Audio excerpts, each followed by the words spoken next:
Attention on this channel. We've got an important message. All observations and opinions shared here are for educational purposes only. This content is intended for adults. Viewer discretion is advised. Be advised that any individuals mentioned are not intended to suggest involvement in any crime. Case by case, got the fire. Ha! Come on, Yo, you wanna talk about true crime? We start with the data flows. Digital footprints meet criminal defense, that's how the story goes. This channel's all about online evidence, the stuff they overlook. From live stream chats to deleted posts, it's all in the true crime book. My goal is to provide insight for the attorney in the darkest hour, to find the proof that can make a case or break a criminal's power. So whether you're a lawyer or a PI, we're diving deep in the mess, exposing misconduct and hidden truths to get to the very best leads.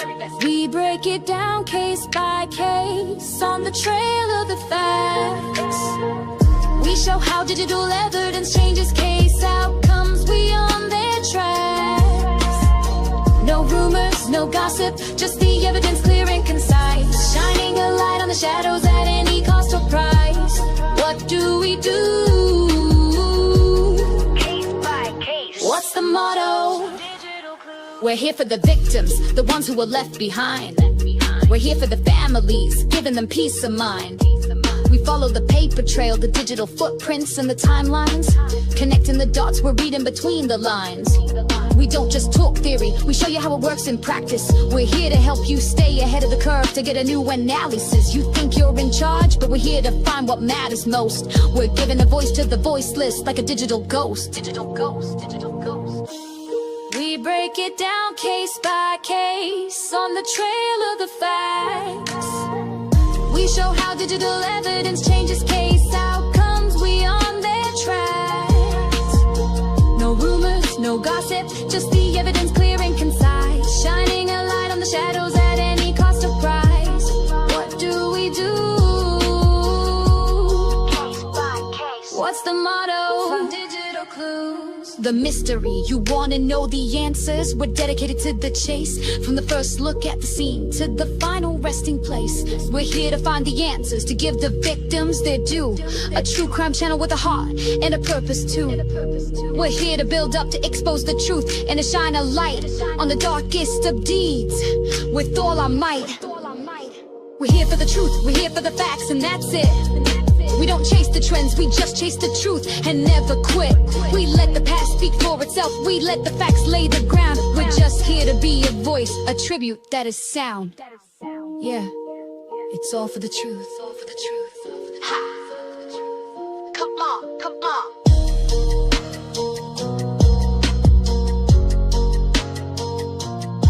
Let's go.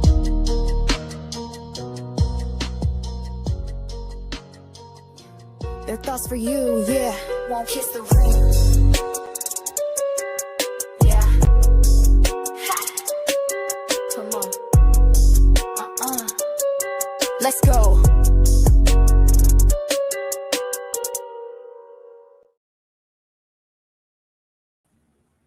Hey y'all. Hello. Welcome to Case by Case. I'm Amy. We are here today to talk about a lot of things, honestly. We're going to talk about the juror interview, juror number 5, the proclaimed juror number 5. We're going to talk about all of the details that I have printed off. My list. So anyway, welcome in. Hello, subscribers. Please hit that like and subscribe. Share the video right now before we get underway. I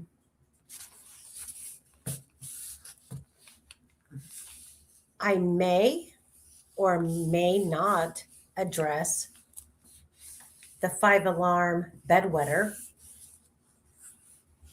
AKA the prof, at the end of this live. I don't know.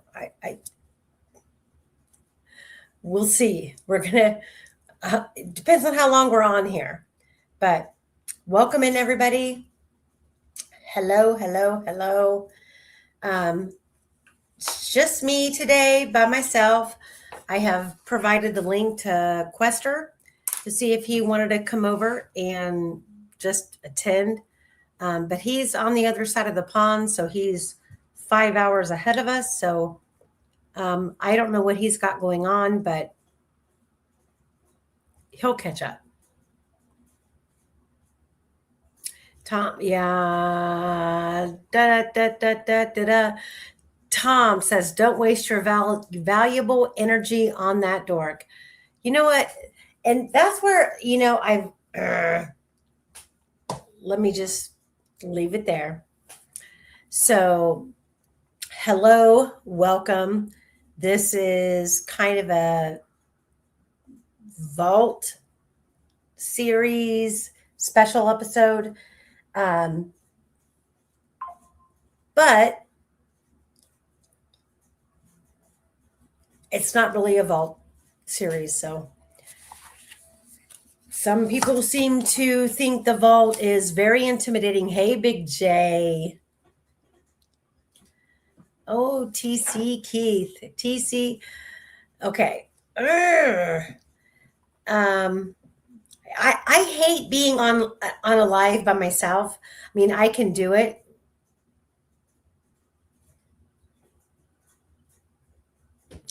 I just like having I just like having other voices. So it is what it is. I love having other voices. So if any of you in the chat, I mean, we haven't even gotten started and we're almost at 100 people viewing. If any of you in the chat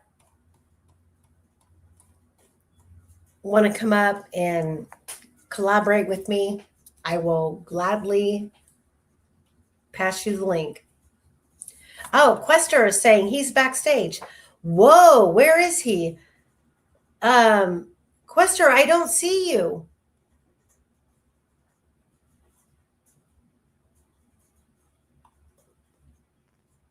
Oh, wait a minute. There you are. Quester's here. You need to add your avatar. That's why I didn't see you, because there's no picture or anything. There you go. Can you hear me? I can hear you now. Oh. Hi. I couldn't leave you on your own, could we?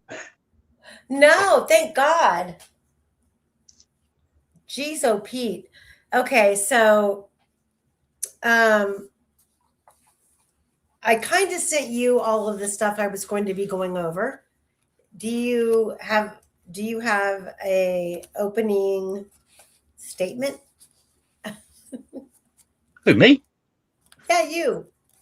No, I haven't received anything from you, so I'll be sort of winging it here.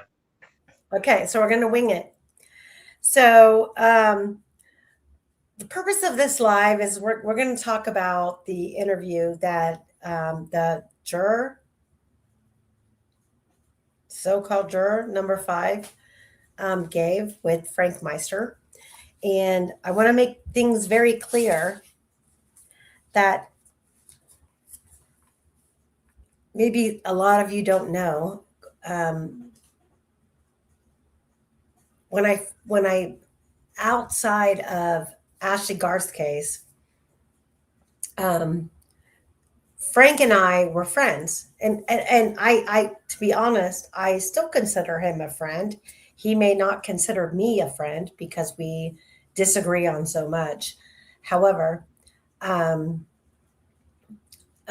used to communicate a lot with Frank, aka Shane, and in regards to the Delphi case, a lot of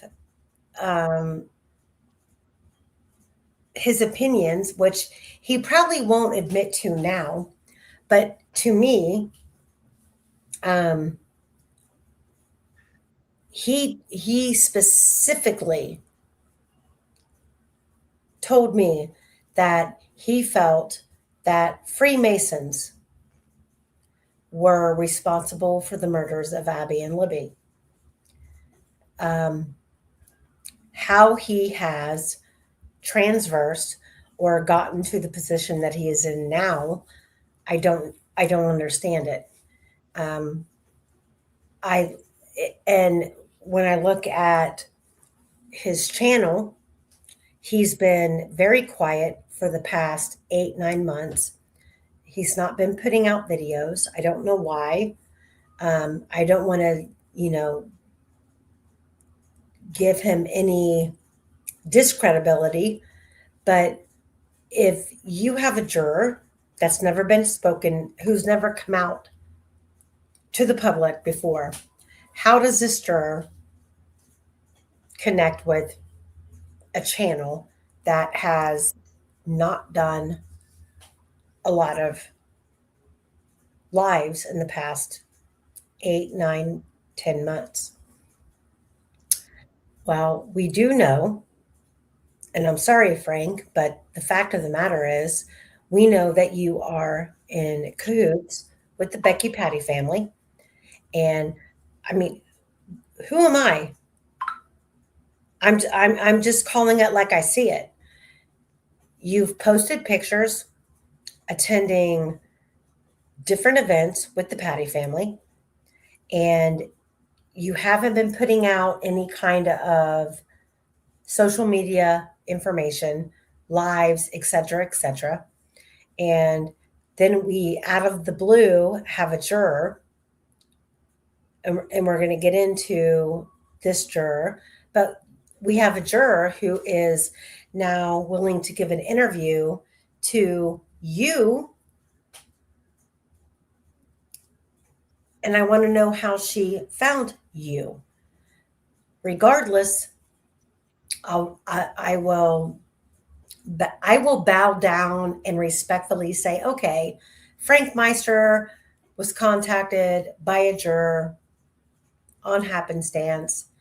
And unfortunately, there is a lot of questions being raised about the validity of this juror and were they actually on the jury? I don't know. We're going to talk about it. I'm going to put forth the information. However, I know, and Frank, you know, that you were on board 100%. You're the one who told me who committed this crime, and that was Freemasons.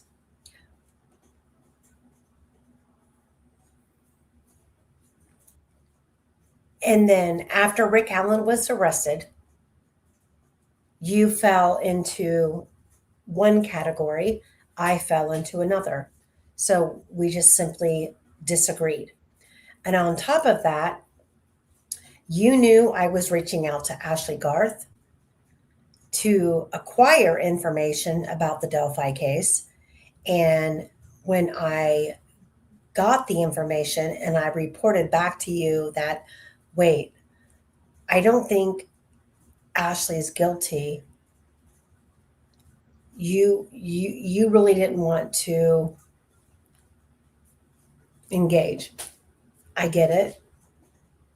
Doesn't make you an evil man, but I'm standing by what I believe in, and you're standing by what you believe in. If that makes us not friends, then we're not friends, because I will stand by factuality and the information that I have acquired in the past 3 to 4 years in this case. And you can do the same, and we'll see where each of us end up. Hello, hello, hello, everybody in chat.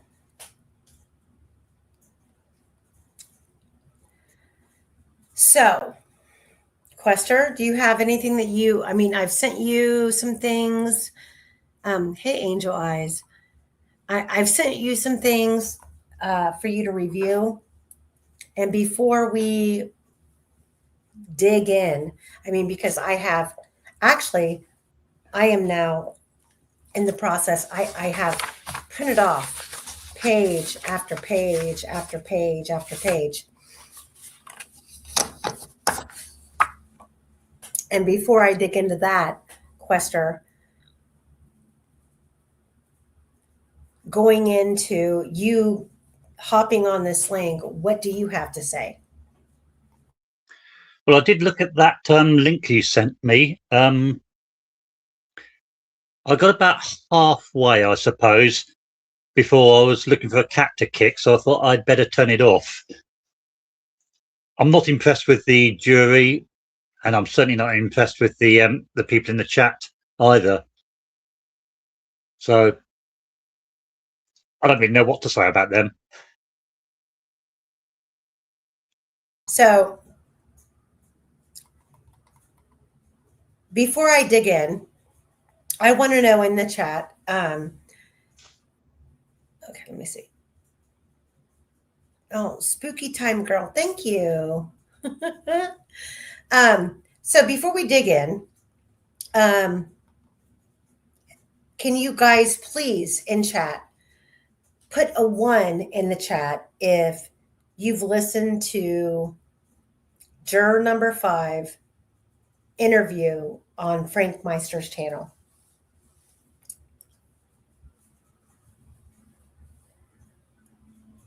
Please and thanks.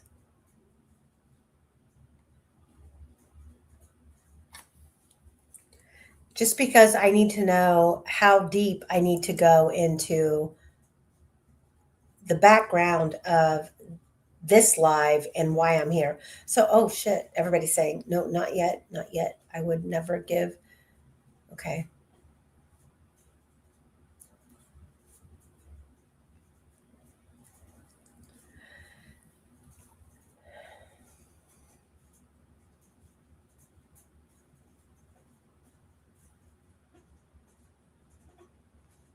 Okay. Ooh. So we have like 120 people watching, and I probably got like 50 responses. The majority of you are saying, yes, you have. And then about 20% of you are saying, no, not yet. Okay. So I'm just going to dive in. And Quester, I need you to moderate me so I don't lose my shit. Can you do that, please? Well, I'm not sure I can moderate you, but we'll have a go. Yeah, just say, wait, whoa, Amy, wait a minute. Okay, so first of all,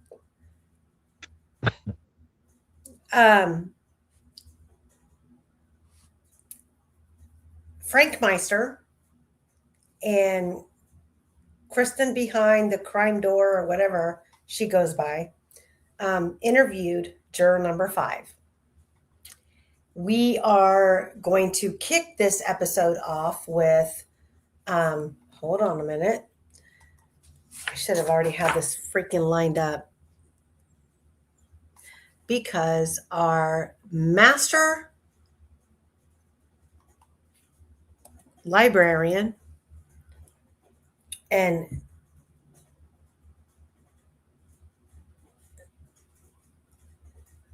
don't get me wrong, me and All Eyes don't always agree on opinions, but when it comes to dates, timelines, and documental information, I stand behind her 100%. We have, hold it on.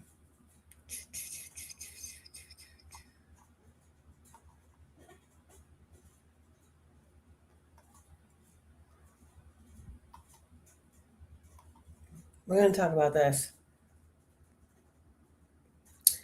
We're going to talk about this juror that was put in play on Frank Meister's channel.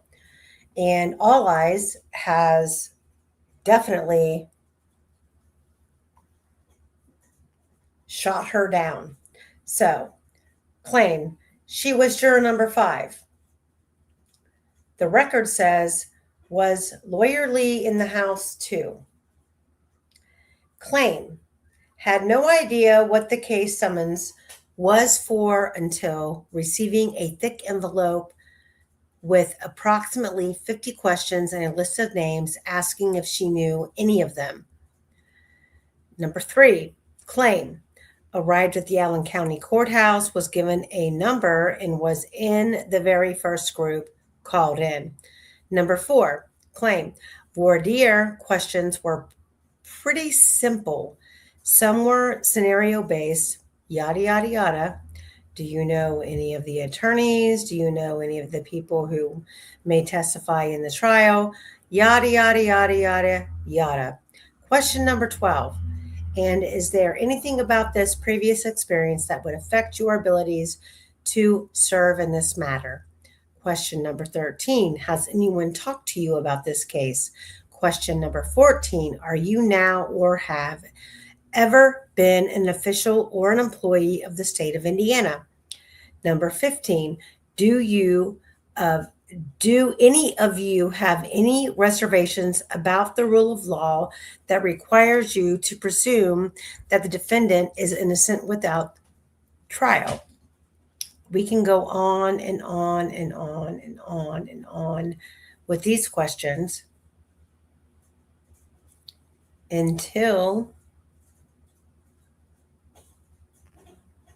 wait a minute, this may be a whole question document.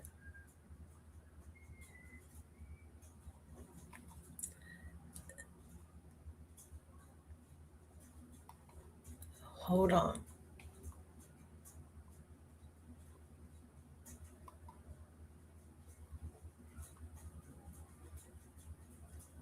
Okay.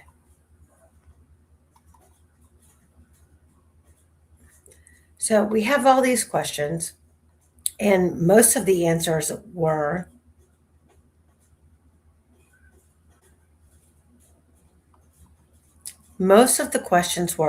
benign.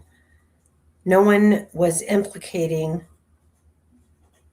that the court or any of the law enforcement officers were being facetious.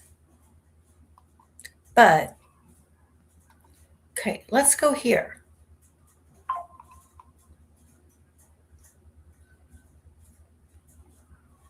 When I tell you, based on the investigations that I have done behind the scenes and the Orion tips, Derek German purchasing $100,000 of ice, aka methamphetamines, and never paying for them. And when I go back before that and I talk about law enforcement and prosecutors and defense attorneys, which Nick McClelland was both, and I say, wait a minute, he knows the ins and outs. He knows who's dealing with who.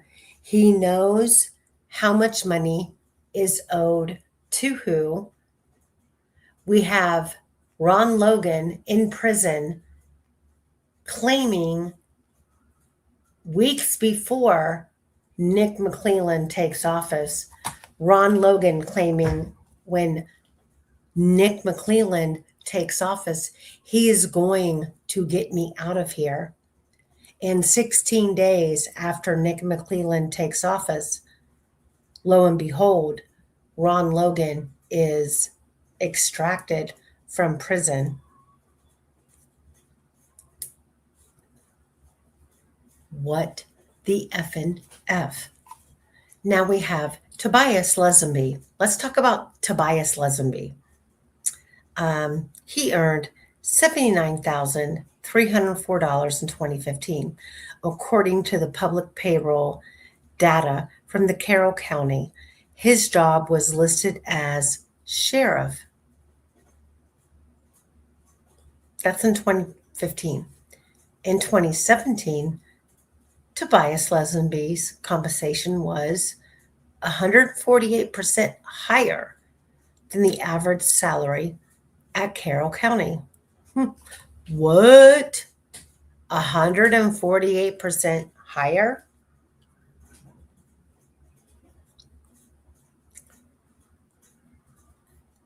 And his salary was 7% higher than the average salary for a sheriff position in 2015. 2015. 109% higher than the average salary in the broader county employee category. Damn, that sucks. It fucking sucks. 109% higher than the average salary in the broader county employee category. That sucks. Like, it sucks that Prof is so grateful that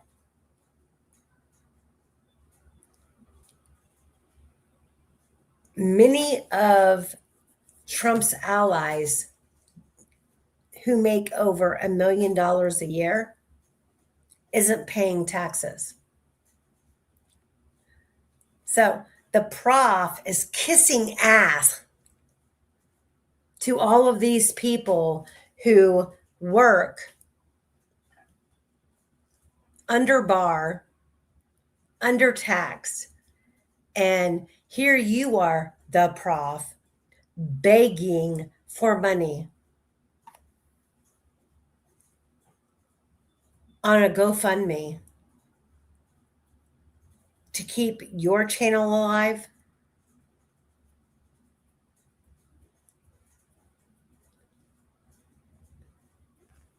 Yes, I have a GoFundMe. However,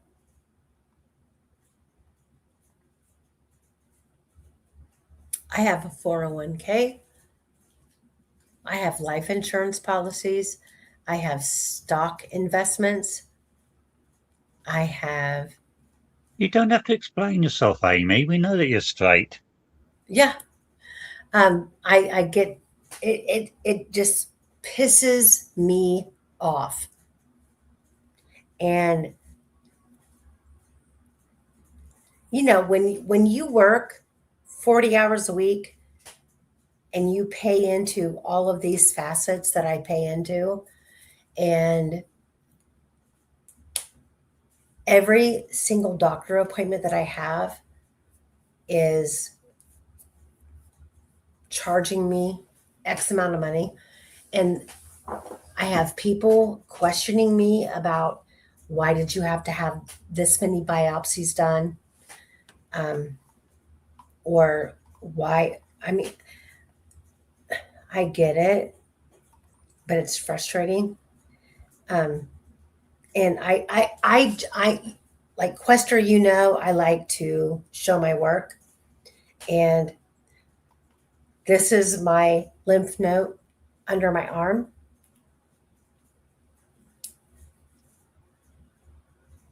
This is the mass in my breast. And this is why I'm getting ready to have surgery.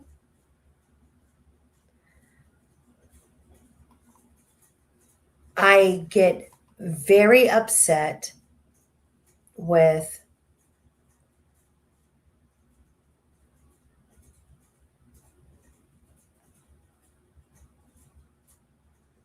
I don't want to say I don't want to say I get very upset with people. I get very upset with the fact that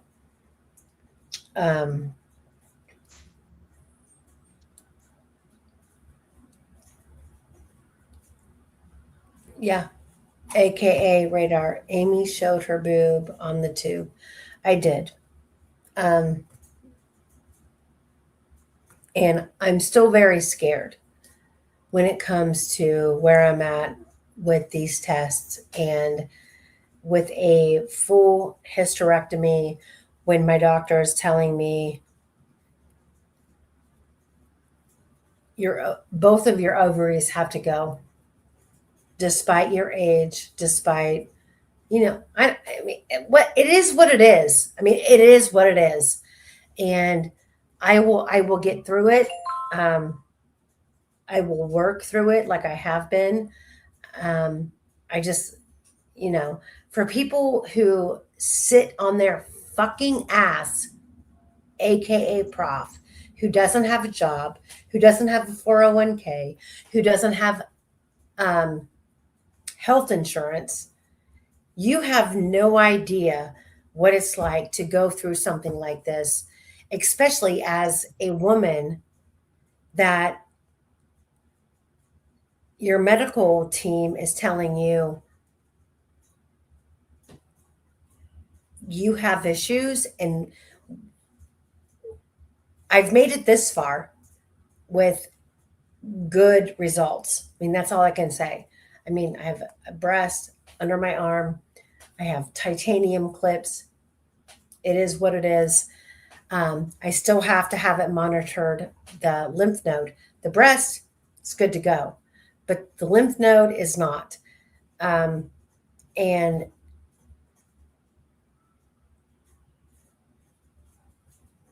here I am spending all of my free time focused on a man who was wrongfully convicted. So here we are.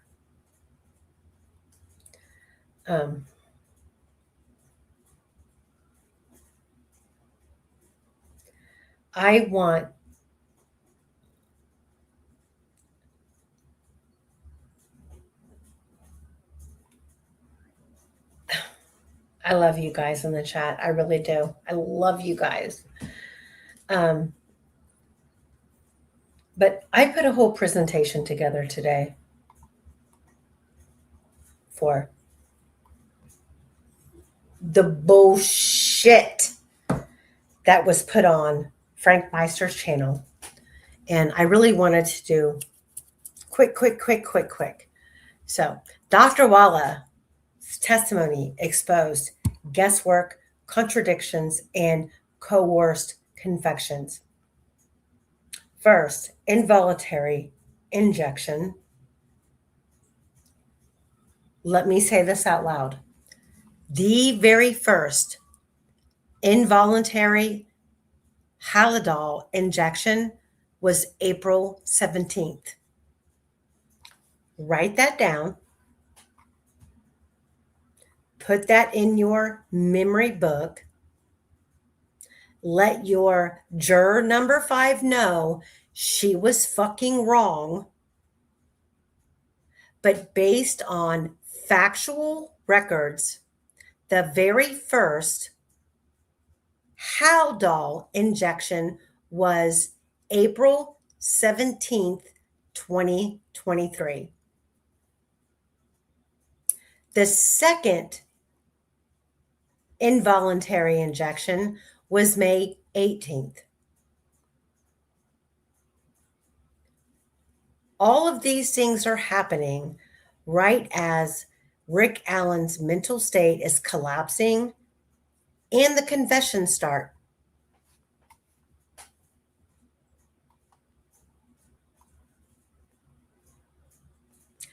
Dr. Walla, even she wasn't sure what she was seeing, said Allen might be faking. Later admits she's not sure any fucking more. She used words like purposeful and instrumental. Translation, she's implying manipulation, but she had no objective proof.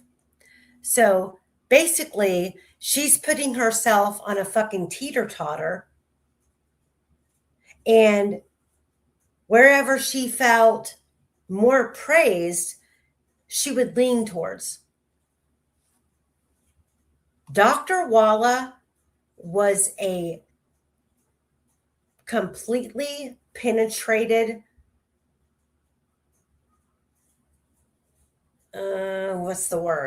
penetrated, wrongful doer, a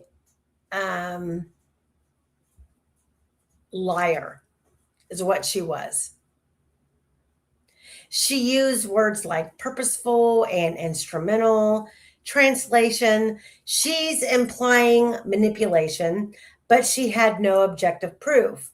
She admitted that she does not routinely screen for delirium. However, objective testing would have helped. So,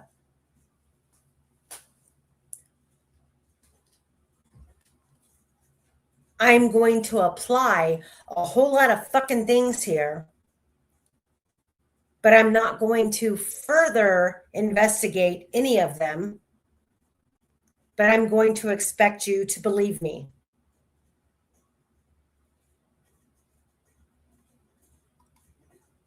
Well, it's all right saying that the injection was on the 17th, but you have to take into account what led up to injection. You have to have the problem. It has to be recognized. It has to be accepted. It then has to be put forward to the experts to have a meeting about it. They then have to authorize injections. Then the injections are done. It's not a 5-minute move. And all the way through, Walla had to be saying, he's ill. He's seriously ill. Because if she hadn't been saying that, they wouldn't have got the permission to inject him. For real. And all of these people sit back and want to throw stones at projection or us. The cranks, all of us cranks who have an opinion or have proof that all of this bullshit wasn't investigated. And then they put forth this type of information and expect us to just, fall over, play dead. It's ridiculous. It's absolutely ridiculous. Question? Yes. Oh, I thought you were interjecting. I'm sorry. No, sorry, it's coughing. Sorry. Okay. So before we get into all of the real issues, all of the people who have an opinion about what the fuck's going on behind closed doors, let's talk about the effects that Richard Allen is feeling. We're going to talk about sleep deprivation was extreme. Dr. Walla confirmed little to no sleep, days without sleep. That alone can cause hallucinations, compliance, and breakdown. Isolation wasn't treatment, Dr. Walla admitted. Solitary confinement is not therapeutic. So he's deteriorating, per Dr. Walla, in an environment that worsens mental healing. I am going to tell the court that this person is emphatically a killer when everything I have said prior to him being presented to the court contradicts reality. I want him to be guilty. I have concluded with multiple YouTube creators about the bullshit surrounding this case.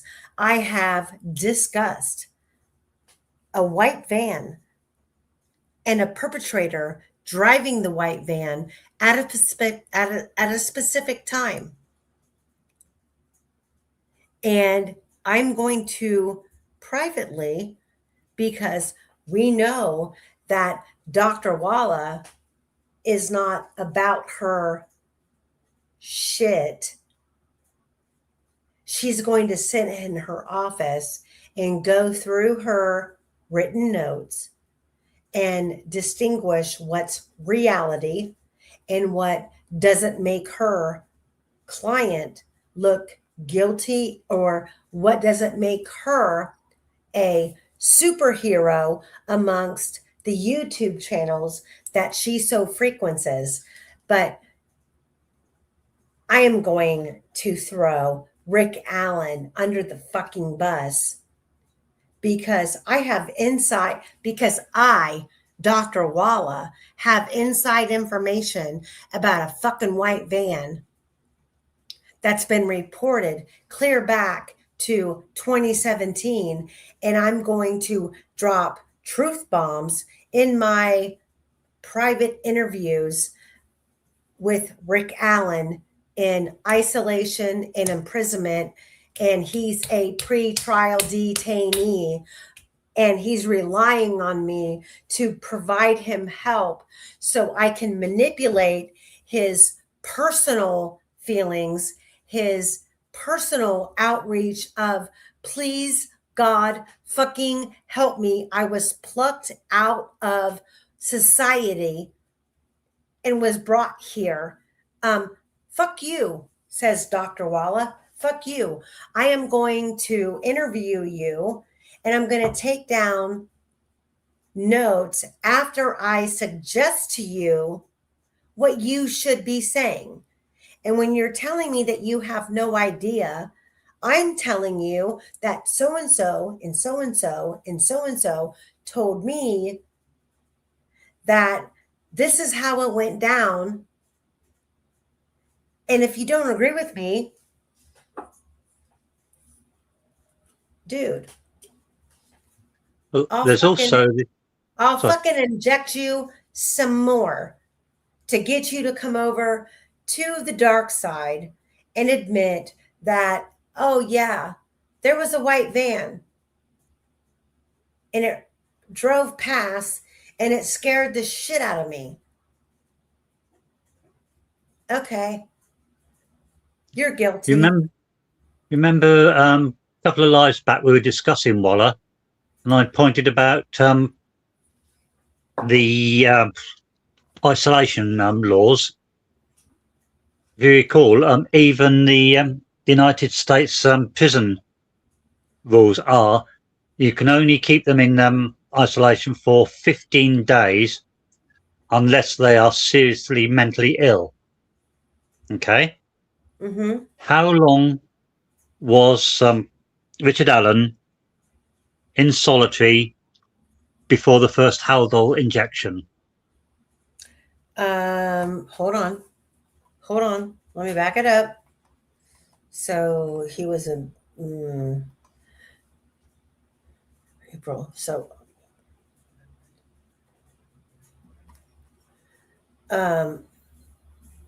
when did he first go into solitary? Do you know?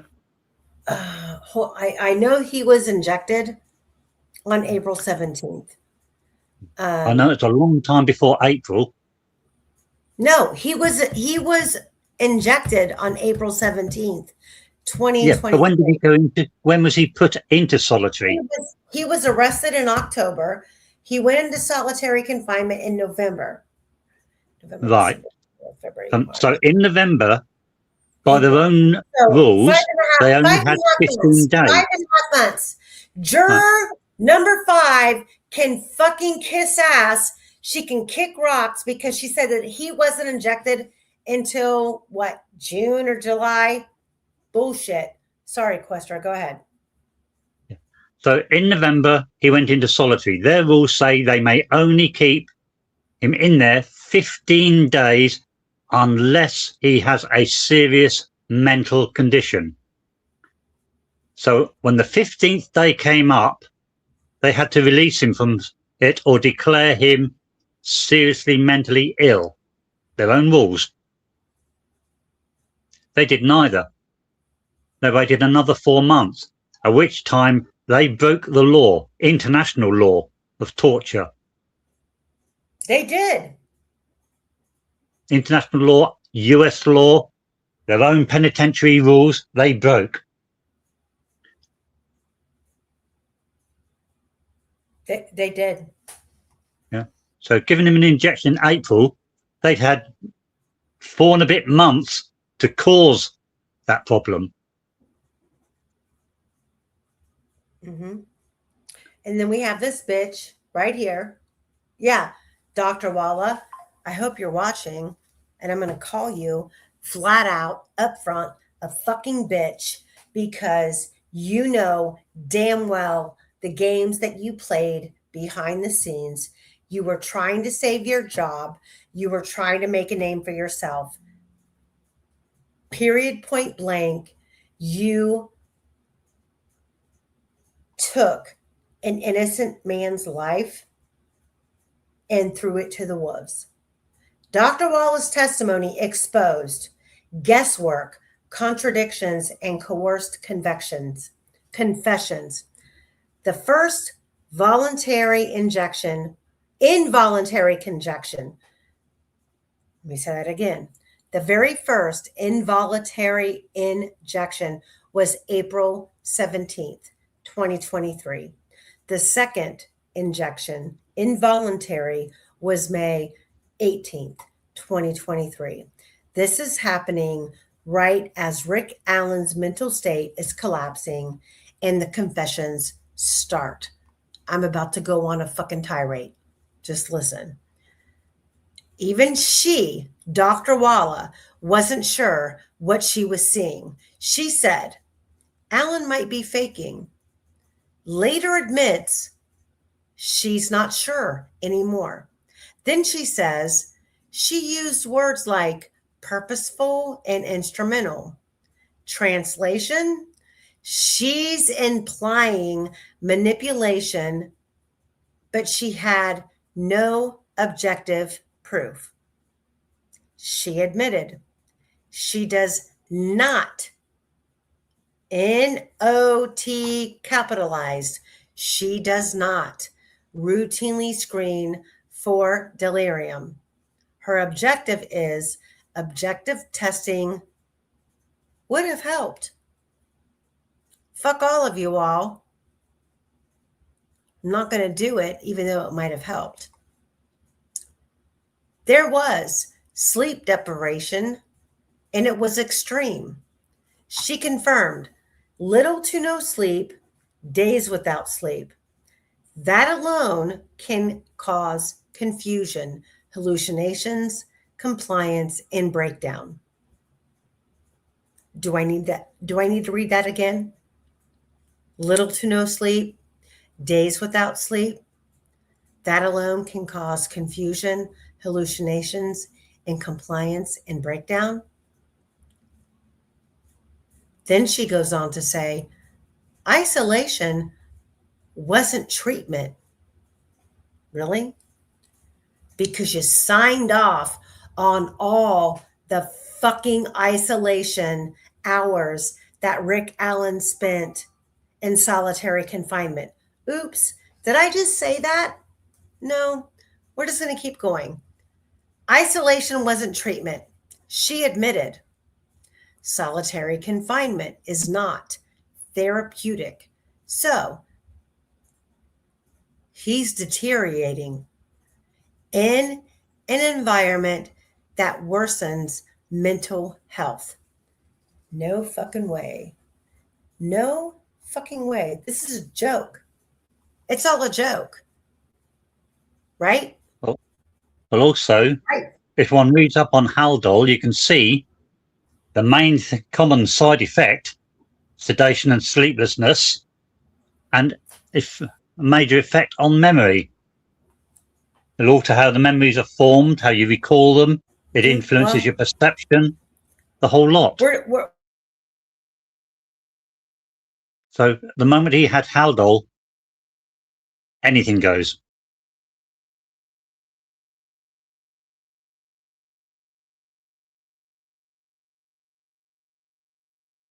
I think you've dropped out, Amy.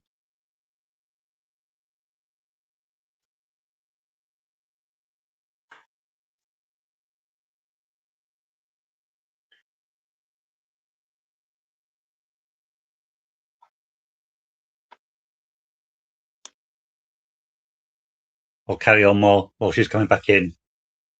Yeah, Haldol is very well known Not only is it contraindicated for people who had the sort of problems that Radar had, e.g. heart problems, they should never get him Haldol with that, but it also impairs what they call the episodic memory, which means his free recall is absolutely trashed by it if you give him it in heavy measures, which the injection was. The moment they gave him that, he stood absolutely no chance. He was very biddable.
Quester?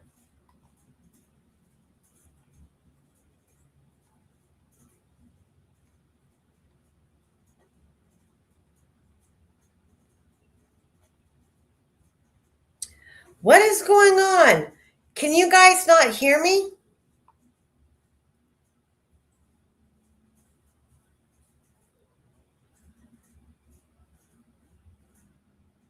Hello? Can you guys hear me? Because if I just went through all of that and you didn't hear any of it, I'm going to cry.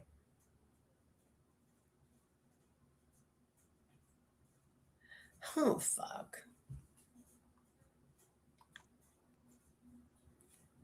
Quester. Hello? Jesus. Were we both kicked out? Yes. Oh my God. I sent you a few messages and things like that, but obviously you didn't pick them up. I didn't see him, no. Holy shit. Okay, so I'm going to have to go back through all of this shit. God bless America. Aliens. That's it. Aliens. Yeah. Okay, so I need to go let Breeze outside because she's downstairs barking like a banshee. Give me 2 minutes. I need you to take over and run shit. Can you do that? Ooh, it's dangerous giving me the steering wheel. Yeah. Right. What are we going to do first?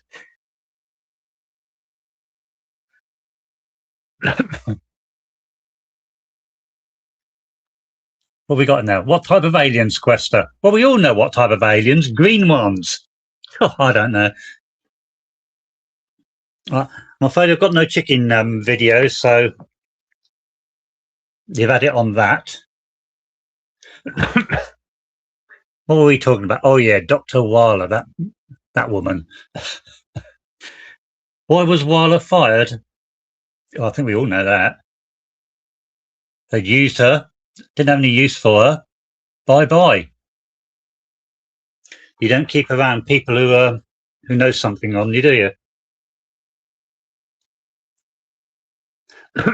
Now the grey ones, they're normally fairly friendly.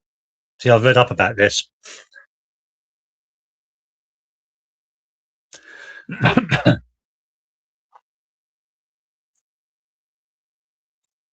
It might have helped the jury if they'd been allowed to hear a lot of what we all know, but they weren't allowed to.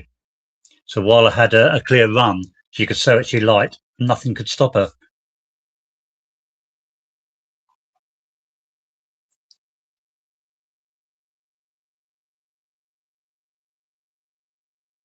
Do we think her hair is red because she's MAGA? Stand back. Do we think her hair is red because she's MAGA? Whose hair? Oh, no. Voila. Well, no. Stuck her head in a bucket of tomato soup, probably.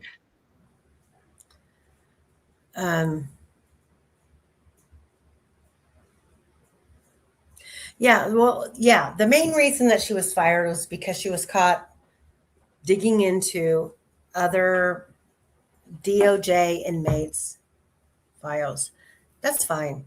But we have proof that she was in multiple different chats, including Gray Hughes' chat, discussing the white van scenario.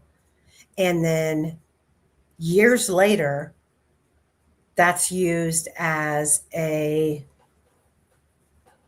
montage of Rick Allen saw a white van passing at this time. And here, and it scared him, and he took the girls across the creek. First of fucking all, juror number 5, I hope you're listening. There's a question, Amy. Hold on a second. Hold on 1 second. Juror number 5, I hope you're fucking listening. I'm ashamed if you are the voice of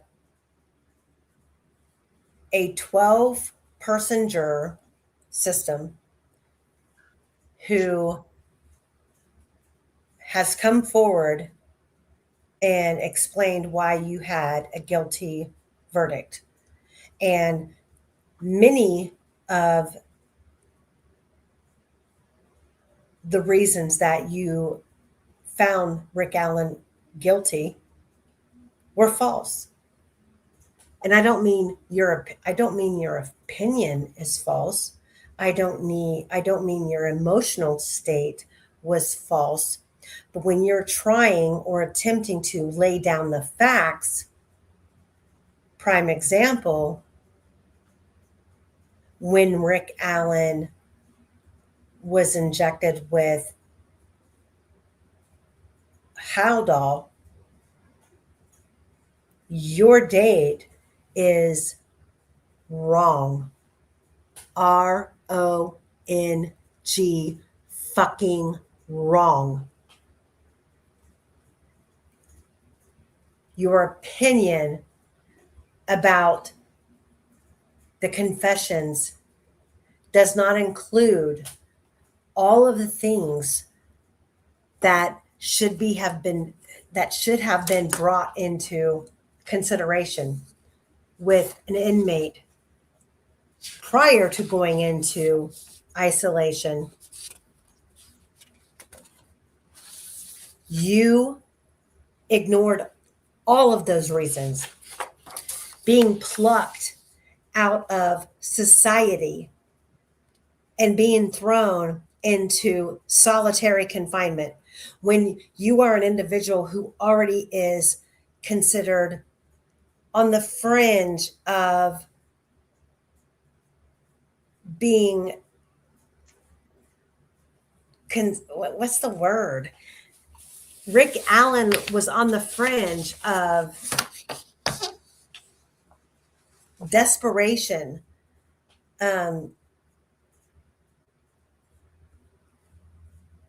You and the jury that you claim to be a we factor took advantage of an individual man that came forward on his own. He didn't have to come forward. He didn't have to fucking tell anybody where he was on February 13th. He didn't have to tell his fucking wife where he was on February 13th. And you know why? Because you want us to believe that for 7 years, this man played a Jekyll and Hyde game, walking past, going in and out of fucking businesses that had his picture.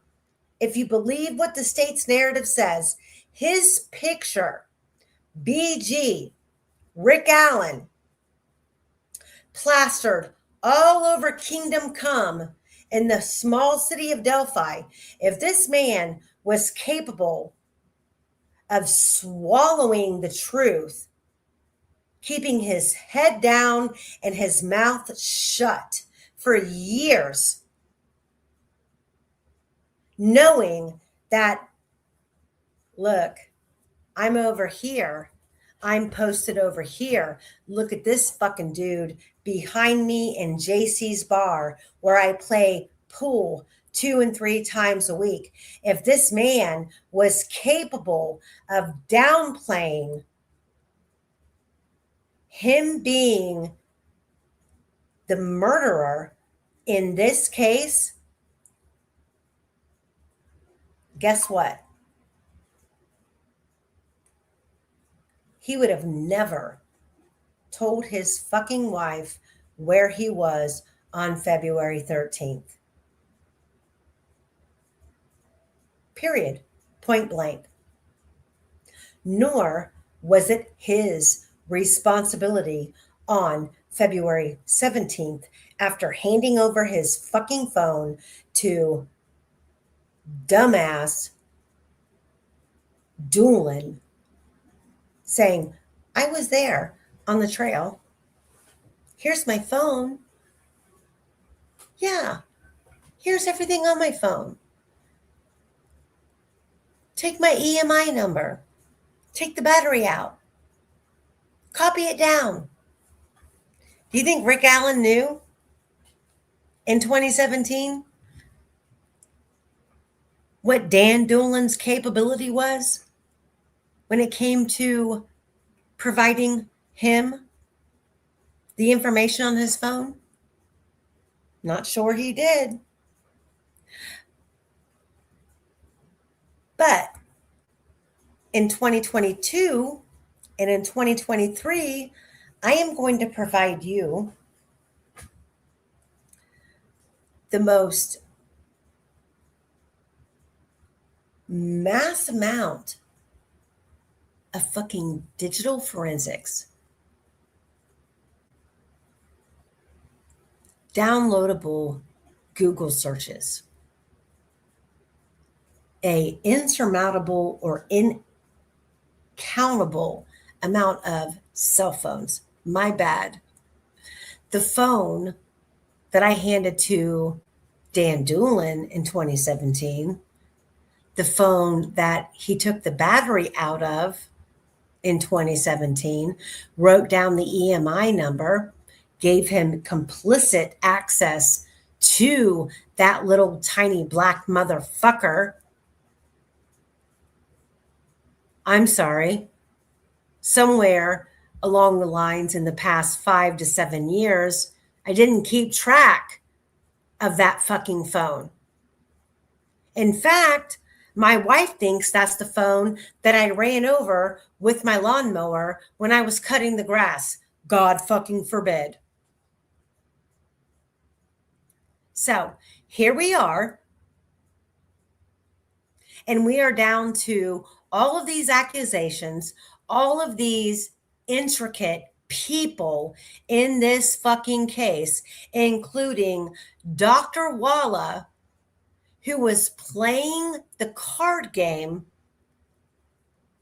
how many years before Rick Allen became her client?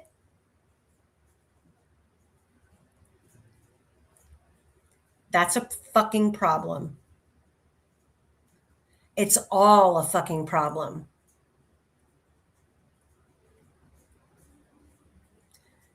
Rick Allen is the man. He's the fucking man who had no criminal history. He's the fucking man who had no ties to any Dropbox, and fuck you, Prof, and everybody else on that side of the fucking fence who's trying to divide this community. I am 100% with you about the fucking Dropbox. 100%.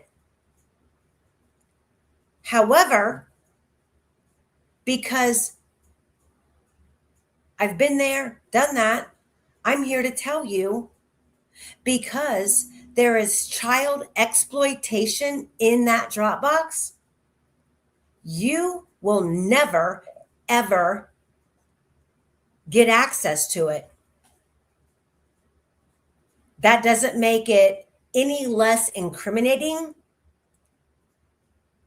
I'm going to make a statement like, what do you call my friends who attack you? Not because I've discussed you. You call my friends who take you on based on your words, flying monkeys. My flying monkeys, they're not on my payroll. I don't tell anybody to come after you. These are people who just know the fucking truth. However,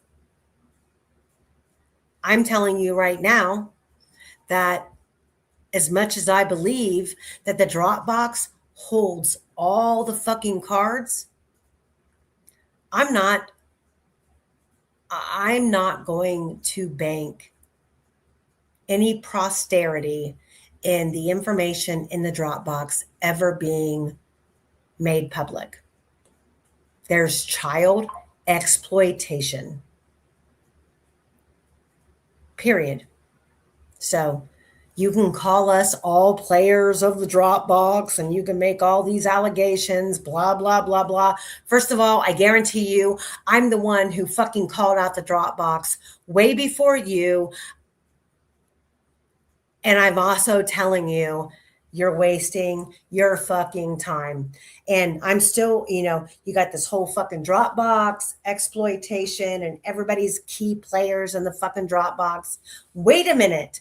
Wait a fucking minute, because didn't just like 4 weeks ago, you and Erica and everybody within your little fucking claw of nothingness claim this case was done and over?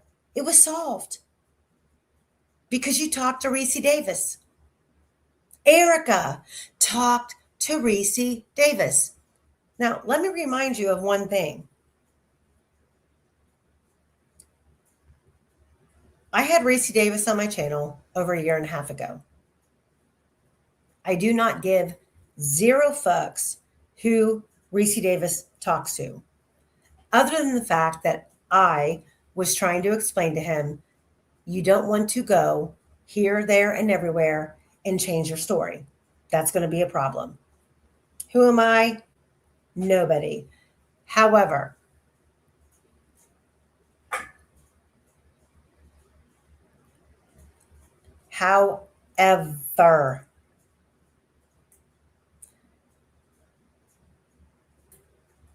Erica Morris did a whole ass fucking live about, oh my God, Reese Davis,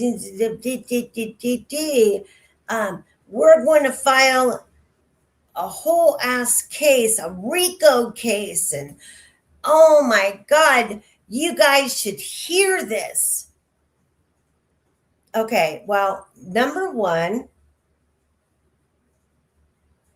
Reese Davis was on my channel before Erica Morris was on my channel. And Erica Morris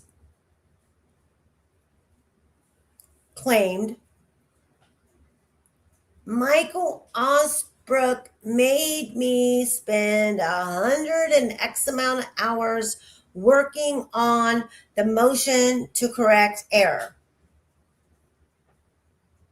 Did he? Did he?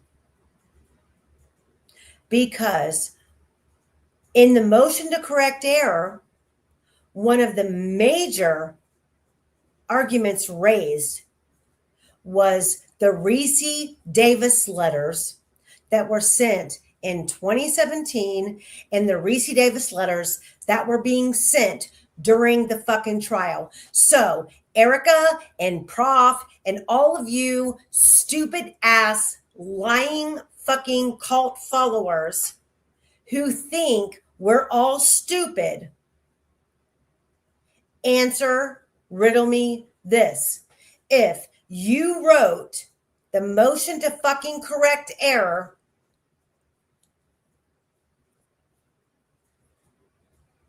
wouldn't you have already known about Reese fucking Davis? Because that was the kickoff of the motion to correct error, the Reese Davis letters. Go ahead, Quester.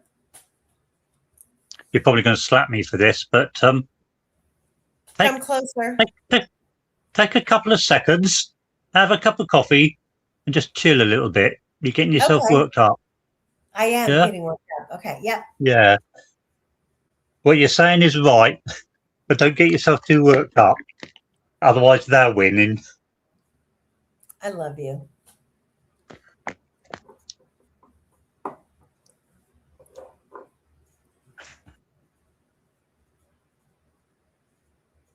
Okay, take over, Quester, before I blow a Oh, I gasket. put myself a bit there, didn't I? We just take over. Well, I was going to ask a question. Maybe somebody in the chat can answer. It's about jury. When they're the voir dire, each one that comes in gets given a number, 1, 2, 3, 4, whatever. And then they decide, by the way they answer the questions, whether they can have them or not. Now, if, for example, juror number 5 is told, no, we don't want you, does juror number 6 become juror number 5, or do they slip someone else in as juror number 5, or does the number 5 go in the bin? You follow what I'm saying? I do. The reason I ask this, go on, yeah? I mean, I don't know for sure how it works, but in this situation, I trust the research of All Eyes and where she stands on it, and the fact that there's even a question that juror number 5 was dismissed, and she was dismissed on her own accord because she provided a doctor note, as even more profound. And at the end of the day, it doesn't matter. Kudos to Frank Meister for getting an interview with a juror, whether it be a fake juror or a juror who was on the panel. My question is how did Frank Meister acquire this interview? Because if a juror is online and searching out the case, and especially after the conviction, and they're wanting to have their voice heard, Frank Meister hasn't been prevalent for months.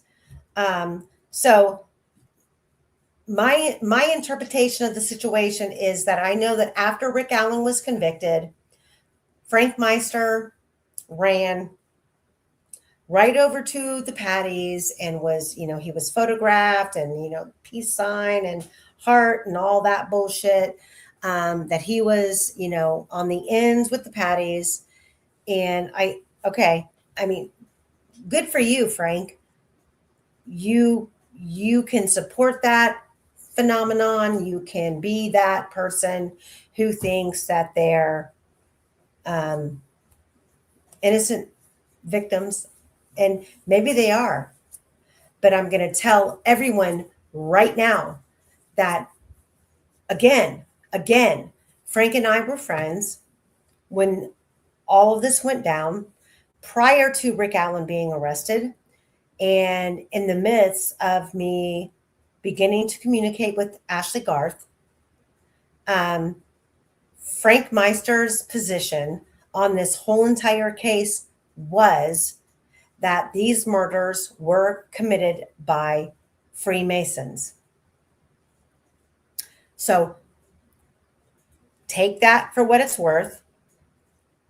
Pack that into Odinism and all of the theories that all of us in Crank Nation have, that we can believe Robert Ives, we can believe Tobe Lesenby, that this crime was committed by multiple bad actors. We had multiple sources of DNA. And then come 2019, we are going to throw away everything that we've told you, and we are going to now present this sketch of a young guy who looks exactly like, I'm sorry if you don't want to hear it, but I'm going to say it fucking again. He looks exactly like Daniel Pearson. The same Daniel Pearson that Andrew Baldwin, in the opening statements of this trial, stated he was going to call as a witness, and then that never came to fruition. So it is what it is. You don't have to like my approach. You don't have to like Quester and I, or even Fungi's opinions about this case and what's truthful or what's not, we are going to continue to check, recheck all of the boxes, all of the rabbit holes, all of the conspiracy theories. Many we don't agree with. I mean, here I fucking am, 3 years into this case, and I have yet to tell you who I think committed this crime. I'm here to put on display for all of you all of the things that need to stay in the forefront in this case. Do I believe that our research, the time spent, is going to become vital in this case? Absolutely. I've already been asked for it.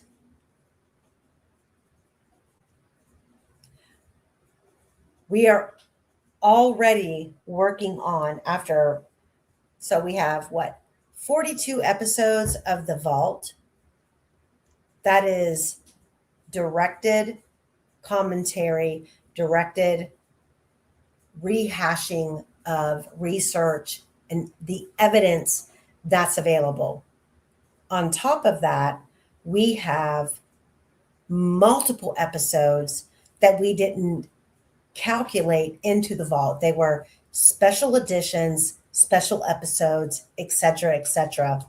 In total, we are close to 60 episodes of the Delphi Vault.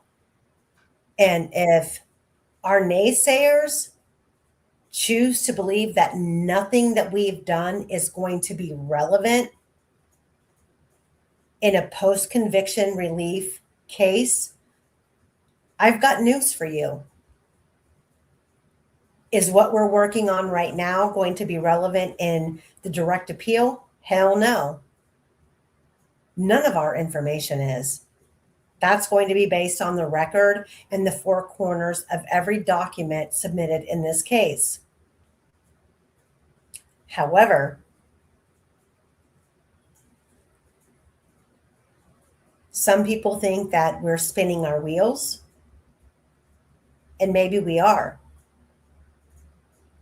However, so are you. And some of you who are trying to critique what we're doing over here, it's pathetic. Your channel, some of you, your channels, the only activity that you have on your channels is critiquing us, while we are spending hundreds of hours behind the scenes trying to present all of these issues, all of these factual, relevant discrepancies in this case that would help Rick Allen. And you want to attempt to degrade us for that? Okay.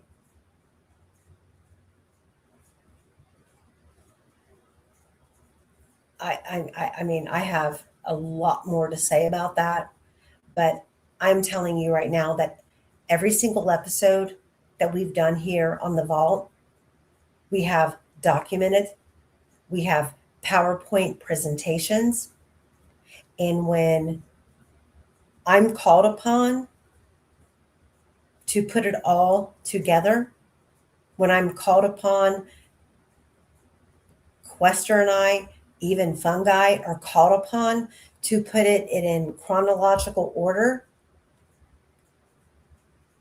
we will do that. And all of you naysayers out here who are trying to divide the community, trying to naysay the work that we're doing, fuck you. fuck you all the way off. You are the problem. You are not the answer. You are not the person who is going to help Kathy, Rick in any way, shape, or form, let alone Abby and Libby. You are an egotistical fucking piece of shit. Period. And that's just me getting started.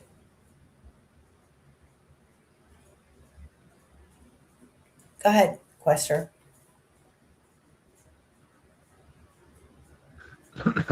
Not sure where we got to. No, I'm about to lose my shit just even talking about this. I am very Don't talk about him. I'm You very don't have to. proud. I'm very proud of the work that we've done. Very proud. And I haven't even gone through all this shit. Especially this juror number 5 and her opinions.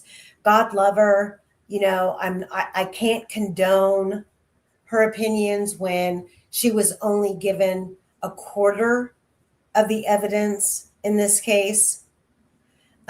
However, there are some statements that she made that I felt was whiplash based on the fact that things weren't brought up in trial that she brought up in her interview, aka the whole fucking Odinism scenario. But I want to talk about if I have to go through some pointed observations.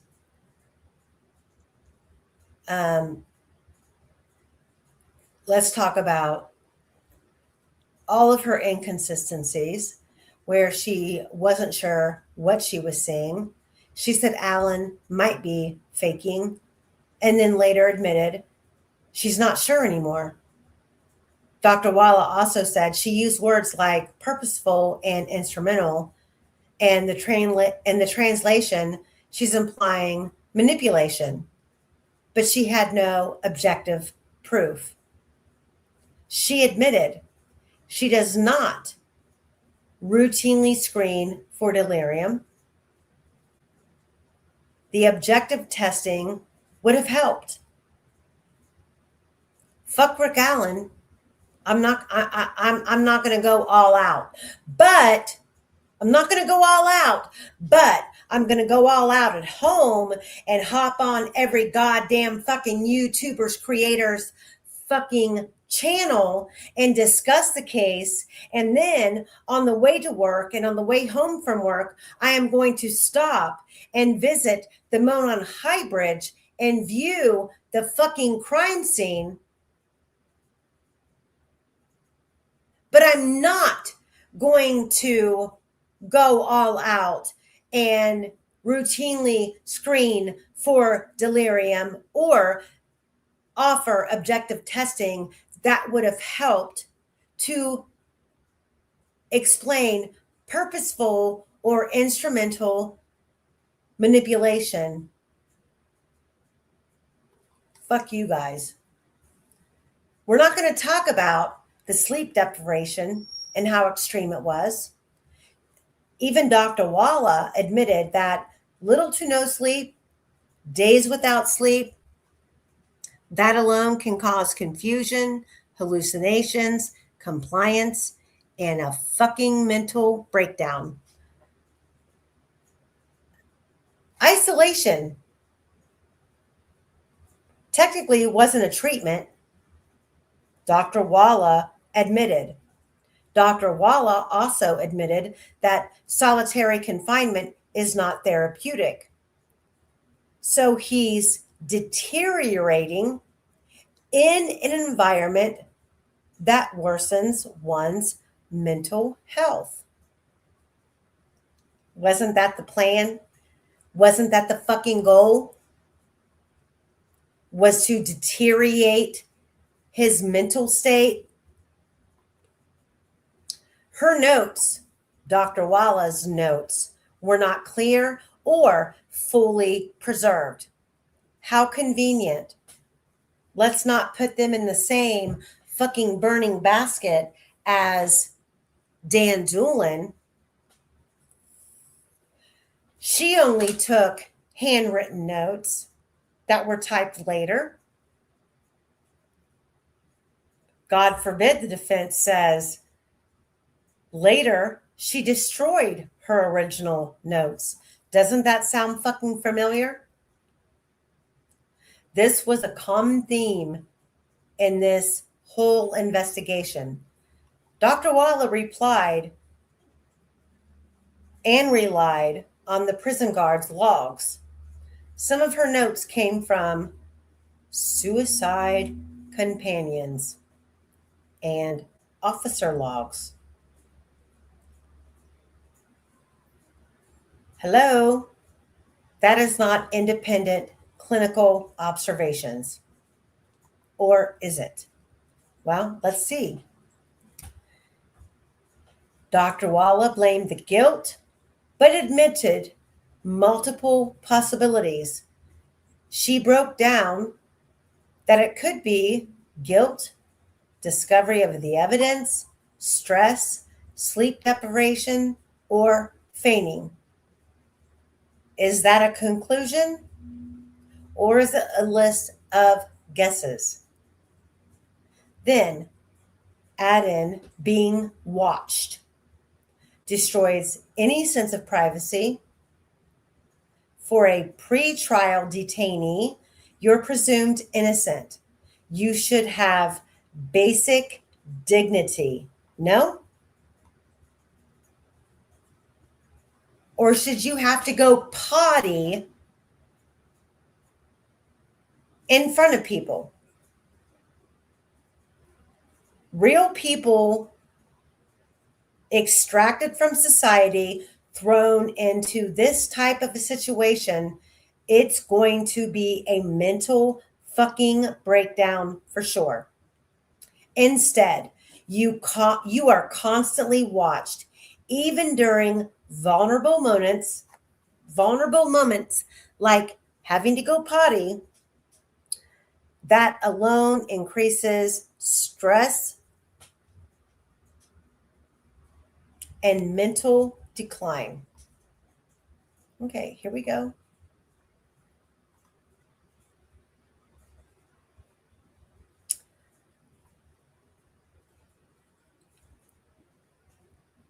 Should suicidal companions reports be admitted as evidence in a case like this? In a case where you have a man in as a pre-trial detainee, innocent before proven guilty, accused of killing 2 kids. Now, we all know what people think about inmates who are child killers. Do they get the benefit of the doubt? Or are they pre-labeled? Let's pretend that Jerry Holman, Steve Mullen, Nick McClelland, and everybody else under the badge of deception knew that by placing Rick Allen in these conditions, where it would lead.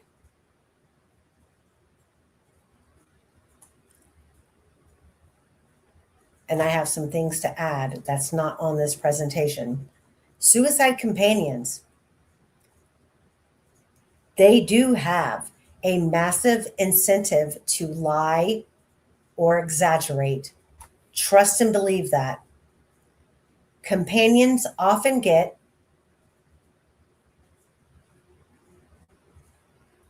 I'm going to say it again. Companions often get better housing, perks, movement privileges, aka fucking wreck time. They over-report, misinterpret, or worse, fabricate. They talk to the inmate. They provoke. They have conversations.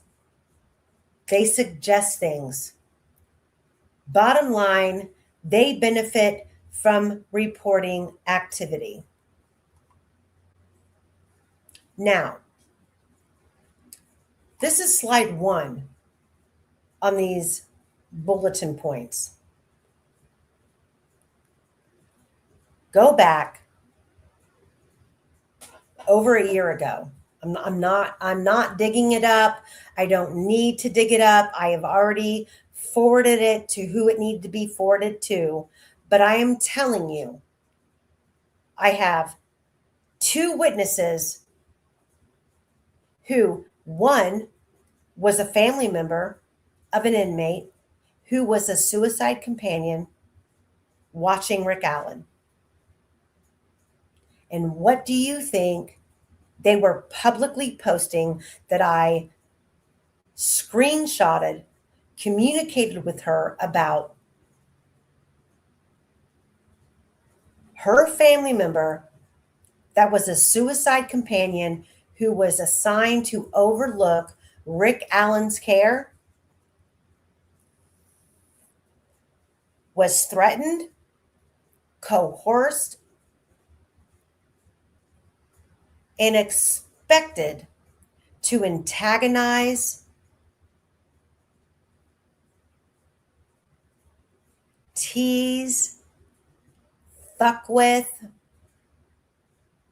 extract, accuse, and do all of these things that would aggravate a Rick Allen who has been extracted from normal society, who has a mental disorder and lean towards a state of depression, taken away from his family, put in solitary confinement. And now you have an inmate sitting outside of your door, kicking the door, banging on the door, calling names, kicking the door, antagonizing, telling him he's a fucking child killer. Everybody in the prison wants to fucking slit his throat. And Rick Allen, unfortunately, melts down and responds. And the suicide companion takes notes. And if he didn't, this suicide companion would lose commissary, rec time, TV privileges, etc., etc., etc. Ask me again why a suicide companion is not a reliable source and should not have ever been admitted into trial because their reports are fucking hearsay. Now we have no accountability or standardization. There's no uniform training, no consistent reporting standards, no reliability testing. They are still being suicide companions. They are still inmates. They are and have unknown motives, possible criminal backgrounds, possible mental health issues themselves. Yet, you're trusting unstable individuals to monitor another unstable individual. Their notes are fucking hearsay.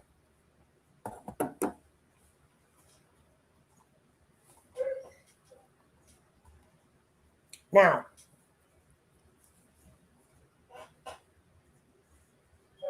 I can go on and on and on and on about this juror and what she proclaimed to believe. But I'm still waiting on confirmation that this juror isn't the true dismissed juror number 5 and is taking advantage of a situation where she really has no power play in play.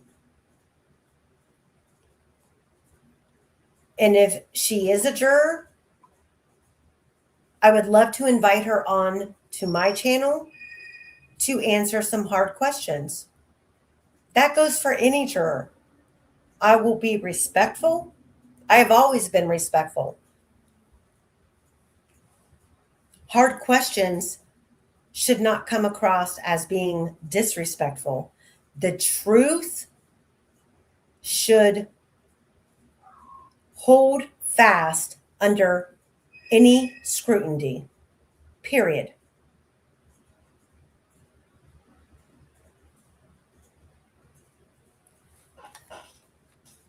So this juror,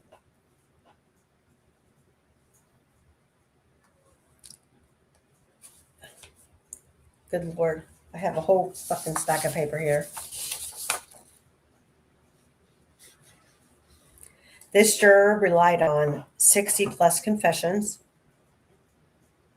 And the major hurdle they couldn't get past, and the problem was the early versus late confessions. Well, I've already addressed this. She claimed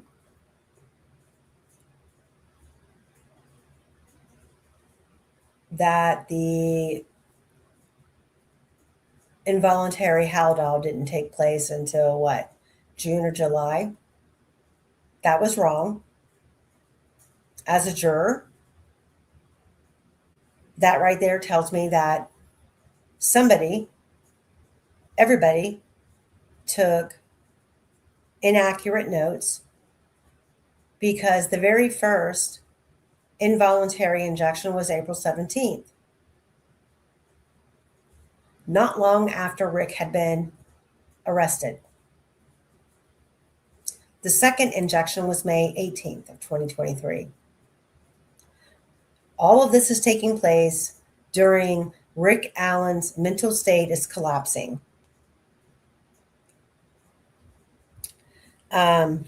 So her opinion that this was all before his mental collapse is false. She completely ignored all of the implications of mental distress with Rick Allen, including isolation, stress, coercive environment, psychological breakdown, and when that began and how it was handled. She then spoke about the Bridge Guy video, and hearing his voice was a key moment. That's a fucking problem. When there have been multiple entities, experts approached who have said, we need at least 14 words to give a voice analogy opinion. And this juror is going to say that she heard a voice, the voice on the video, and that gave her the ability to ID that it was Rick Allen. Well, first of all,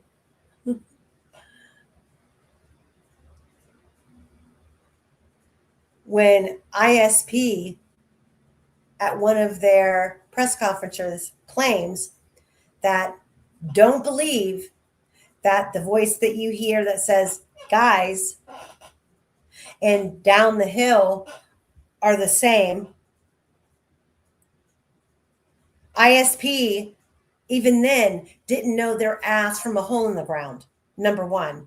Number two, if a voice expert is not willing to give you credence on less than 14 words, how the fuck are you, as a juror, going to tell us that guys down the hill belonged to Rick Allen?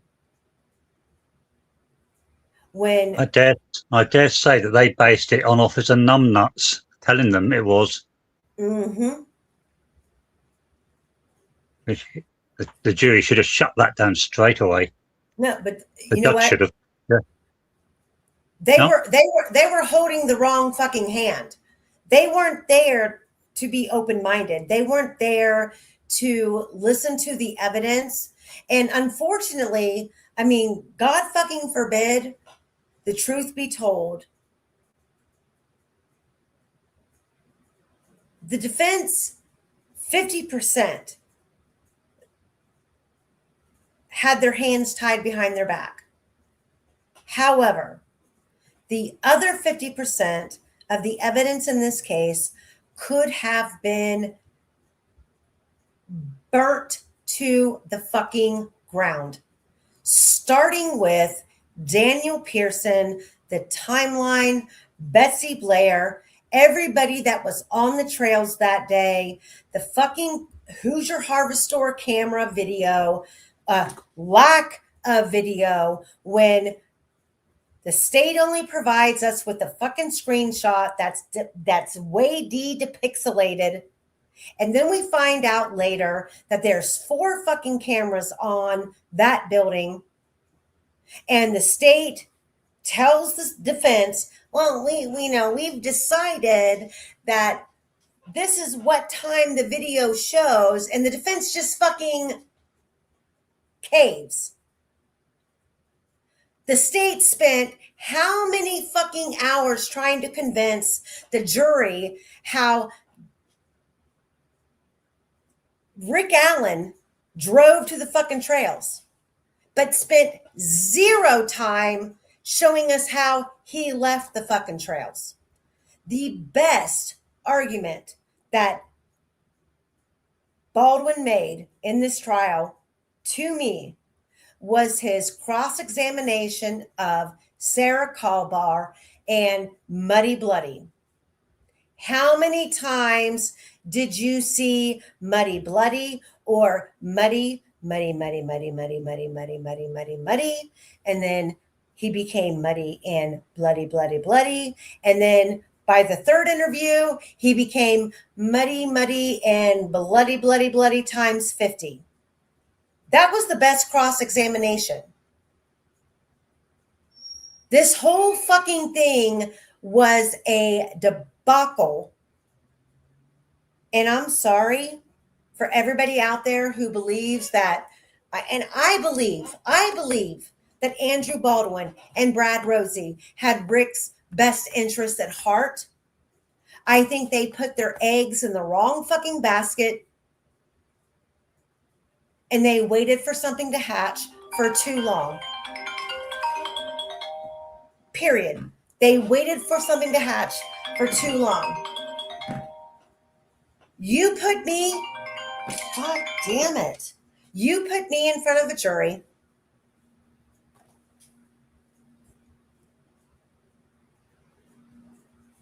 And I will break down this fucking timeline, the photographs, the GPS, the who is where, the what is where. And that's all I would need to convince a jury that there's no way we can hang our hat on Rick Allen. And that is where the defense faltered.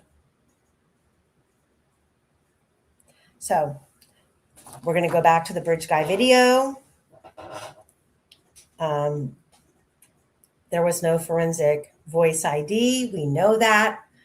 No, not either side, the defense or the state, ever brought in a voice ID forensic expert. However, the fucking judge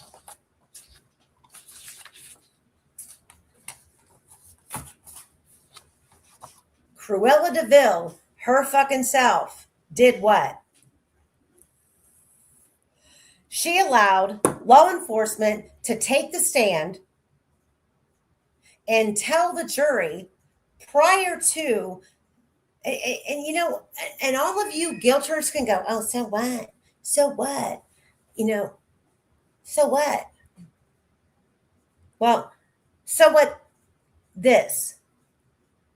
Judge Gall allowed law enforcement to take the stand and look at the jury and tell the jury what the fucking video not only showed, they gave ample amount of descriptions of what they thought they heard and what they thought they heard the girls were saying. Not one of these law enforcement officers are fucking voice forensic analysis experts. Not one of them could explain details after the fact. So for all of you guilters who are going, well, they said this is what was on the video. Okay, well, I want one of you, please, one of you, from any of the groups, from any of you other fucking channels, to provide to me the real, factual voice audio of the DG video where we hear Libby say, that be a gun, and we hear a gun cock or a gun racking with a bullet extracting. Because this juror never explained how she interpreted the video or how the gun being racked and the unspent round being kicked out at the south end of the bridge. She skipped all of that. Everybody on the guilter side skips all of that. And no one wants to tell us how the fucking bullet went from being extracted, kicked out, of the gun being racked, that we can't hear, and we can't hear that be a gun, because what's actually said is the path we go down. Argue me that. How did this random unspent bullet make its way all the way over to the crime scene? Frank Meister, tell me, how did that unspent round that was racked on the south end of the bridge, how did it make its way to the south side beyond the creek at the crime scene? Waiting. Now, the guilter, you know what, Jamie? The guilters have never said he picked it up. They've never given an explanation, zero, for how that fucking unspent round made it to the crime scene.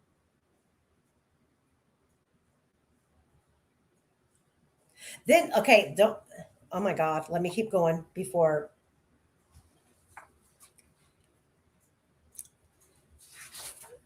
Let me get to the whole.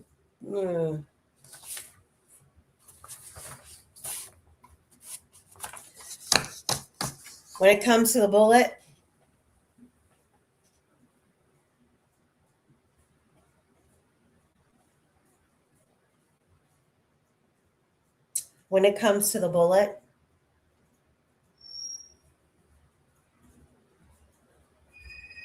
Rick Allen's unspent round, this random unspent round that we are being told was found at the crime scene. Now, there's only so many coincidences in a case that you can actually rely on without then going off the deep end and saying, what the fuck? What the absolute fuck.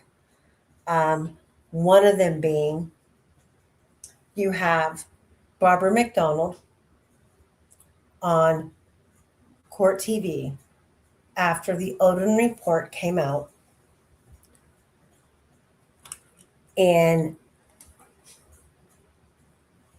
definitively showed the entire world what the Odin report, the Franks memo, was talking about. Right? She depicted drawings that she was shown by law enforcement about the sticks that were left on top of the girls. She knew exactly what was being implicated, and she shared it all with us. And she was accurate. Yes, she knew what the fuck she was talking about.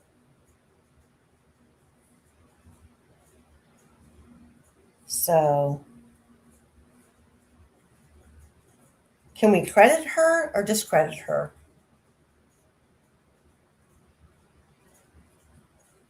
I think that we have to give her credit. But then, when she turns around and she tells us that law enforcement informed her that days after the bodies were removed from the crime scene and the crime scene was released to Ron Logan,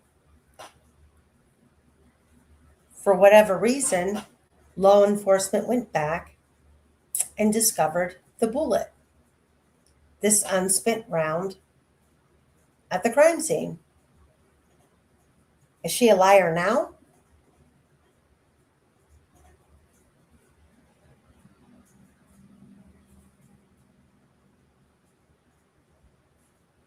I don't know. There are multiple ways of looking at this.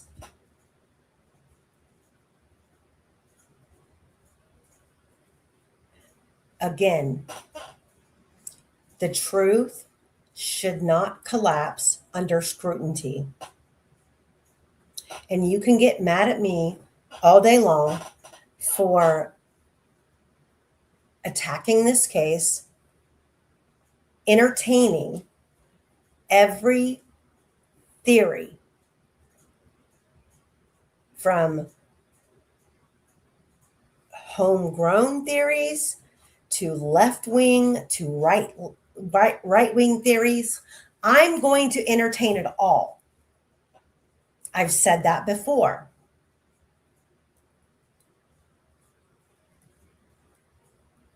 I will entertain it all because eventually we are going to get to the truth. That's all that matters to me. I don't need credit. I don't, I'm not going to throw a fucking stage 5 bed wedding tantrum on YouTube if what happened to these girls is a scenario that I didn't deep dive. All I care about is Abby and Libby getting justice. All I care about is learning after all these years what happened to these poor girls and getting to the truth of who did it. And nothing, and you all know, all of you know, that for however long I've been covering this case, I have said 1,000 times, I don't know who did this shit. And the more I've dug and the more I've researched and the more that Quester and I have gone back and forth, adding in fungi, all of these different scenarios that we've gone through, it's more and more clear that it was not Rick Allen, to the point where I am ready to say that Rick Allen is innocent and we are looking at other persons of interest. But am I willing to accept it was Rick Allen if that's where the truth ends up falling? I am, but I'm confident that it's not. Otherwise, I would not put all of my eggs in a basket for Rick Allen, period. Quester? Yes. Say something. Right. There was a question in the chat about stomach contents. Just in case the others didn't see it, she was asking about whether it was banana pancakes found in the stomach. And I pointed out that that would be absolutely impossible. Banana pancakes, all the constituents of it, go through your stomach in about an hour. So if she ate it, 10:30, 11 o'clock, it had gone through your stomach hours before they even left their house. So at some time, those two girls had a full meal, didn't they? I would think so. Yeah. Yet nobody in the family is mentioning it. And I doubt that they took themselves a massive packed lunch to the trial and then ate it while they were being murdered.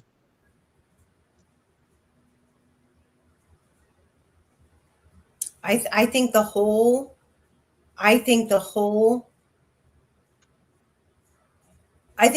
case needs to be reinvestigated. I think Totally, yeah.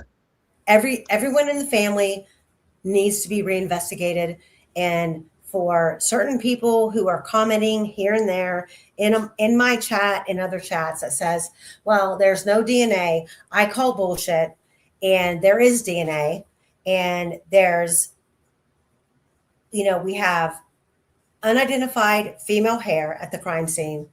There are snip tests available where these rootless hairs can be sent off to. Let me remind you all that that is exactly what's being done in the Nancy Guthrie case.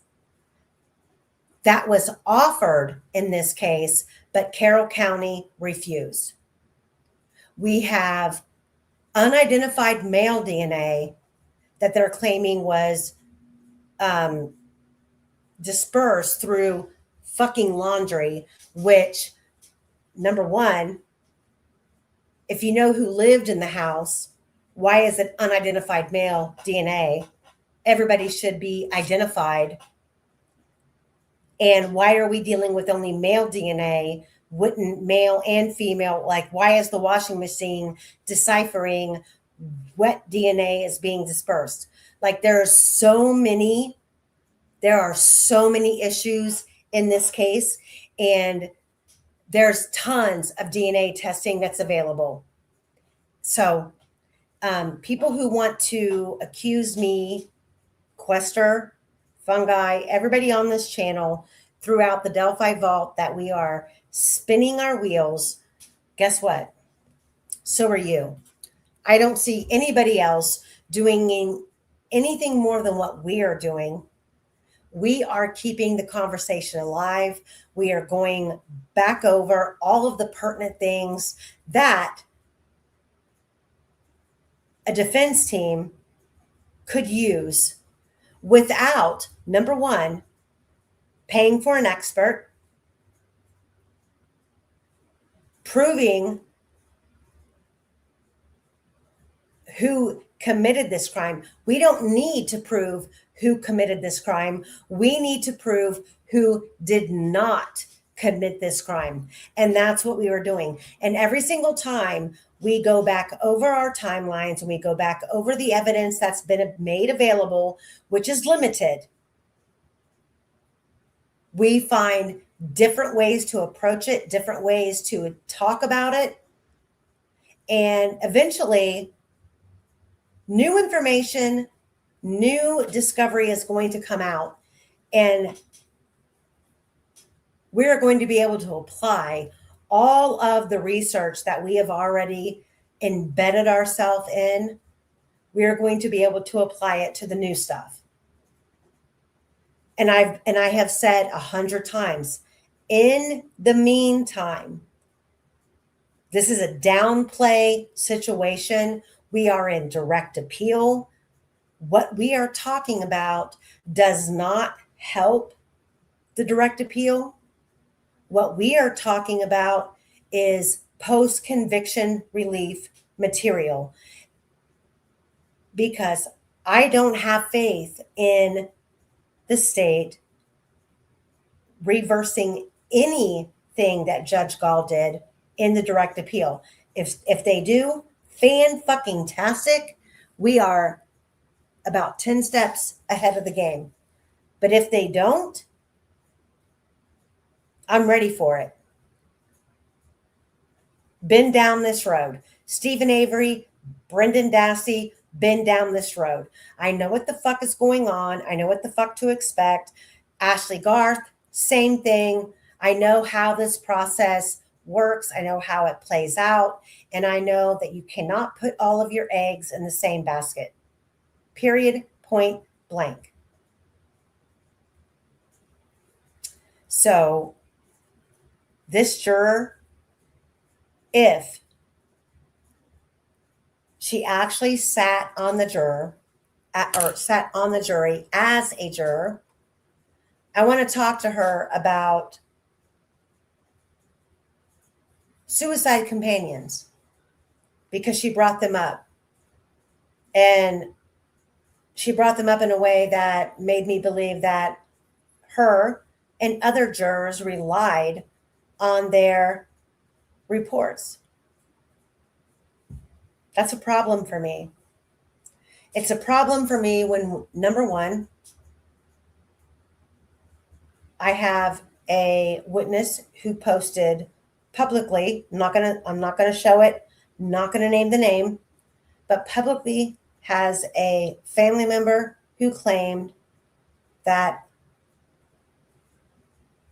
the inmate that she's related to was threatened and coerced and told that if they didn't antagonize, threaten, tease, and create mayhem in Rick Allen's cell area, that they would lose rec time, they would lose commissary, they would lose phone time. Erica Morris, if you're listening to this, you know goddamn well that what I'm saying is true.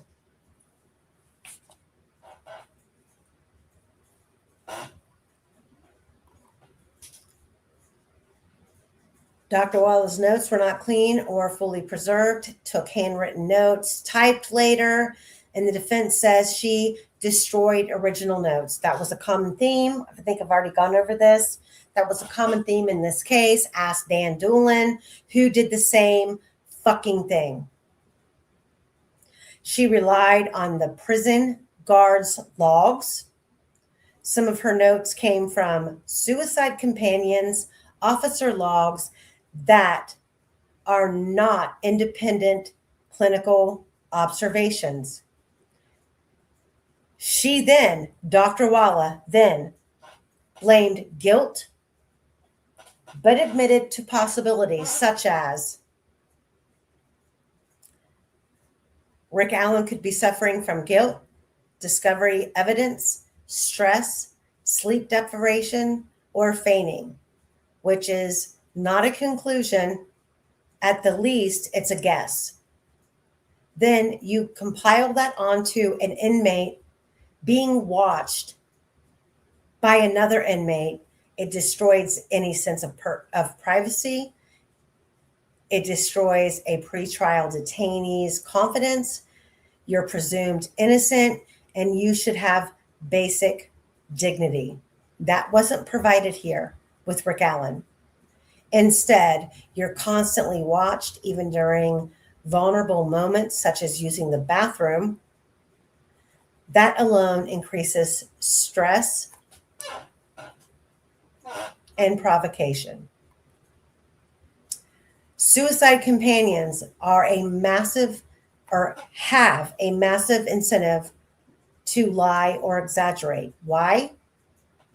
Because suicide companions are offered better housing, perks, movement privileges. They overreport to get these privileges. They misinterpret, or worse, fabricate. They talk to the inmate. They provoke the inmate. They carry on conversations that they're not supposed to have with the inmate, and they suggest things. And again, they benefit from reporting activity. There is no accountability, and there is no standardization by suicide companions, because there are no uniform training sessions. They're not consistent reporting standards. They are not reliable testing. They are still inmates. Unknown motives, possible criminal backgrounds, possible mental health issues themselves. You are trusting unstable individuals to monitor another unstable individual, and their notes should be considered hearsay. I think some of that I went over twice, but it was worth it.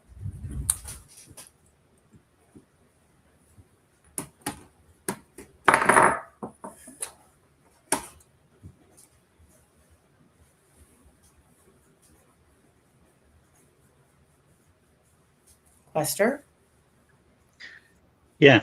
Of course, you have to remember that these jury were playing with a loaded deck anyway.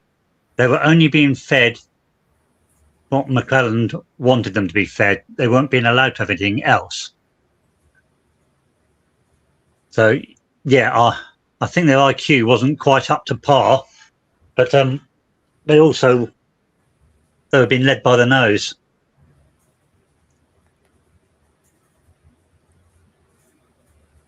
Okay, wait a minute. Who is this? Heidi. Heidi said Amy Wouldn't worry about it, Amy. Ignore it. should lay off the day drinking. Who's day drinking? Because you don't like what the fuck I'm saying? Ignore it, Amy. Oh, God. You know what children are like when she's probably just come out of school. Yeah. This right here. It's my day drinking, full of water. Oh my fucking God.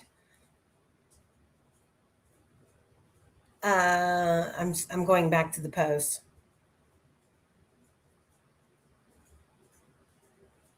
Oh, there's Erica. Okay, wait, what? Well, Amy, what could it do? You got to remember your lives must be absolutely fantastic if even your enemies are coming in to look at it. Apparently, okay, at Jamie, is Erica in my chat? I would love to. I would. You know what? This is how drunk I am. I would love to invite Erica on right now. How about that? Matter of fact, I will invite Prof on right now.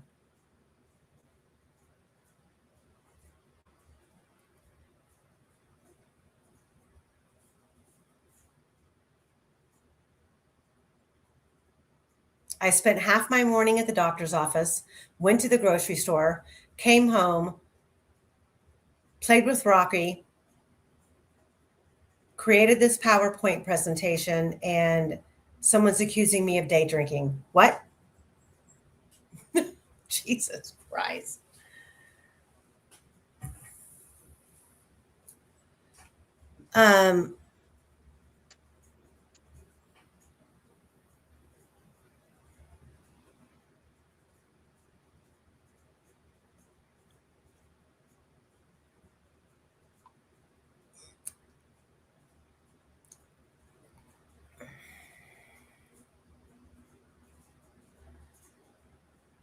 No.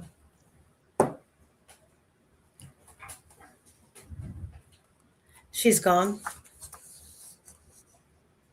Should we Hiding do behind hedges and spitting venom is so easy, isn't it? Huh? Hiding behind, got my teeth stuck there. Hiding behind hedges and spitting venom. Such a brave girl. Well,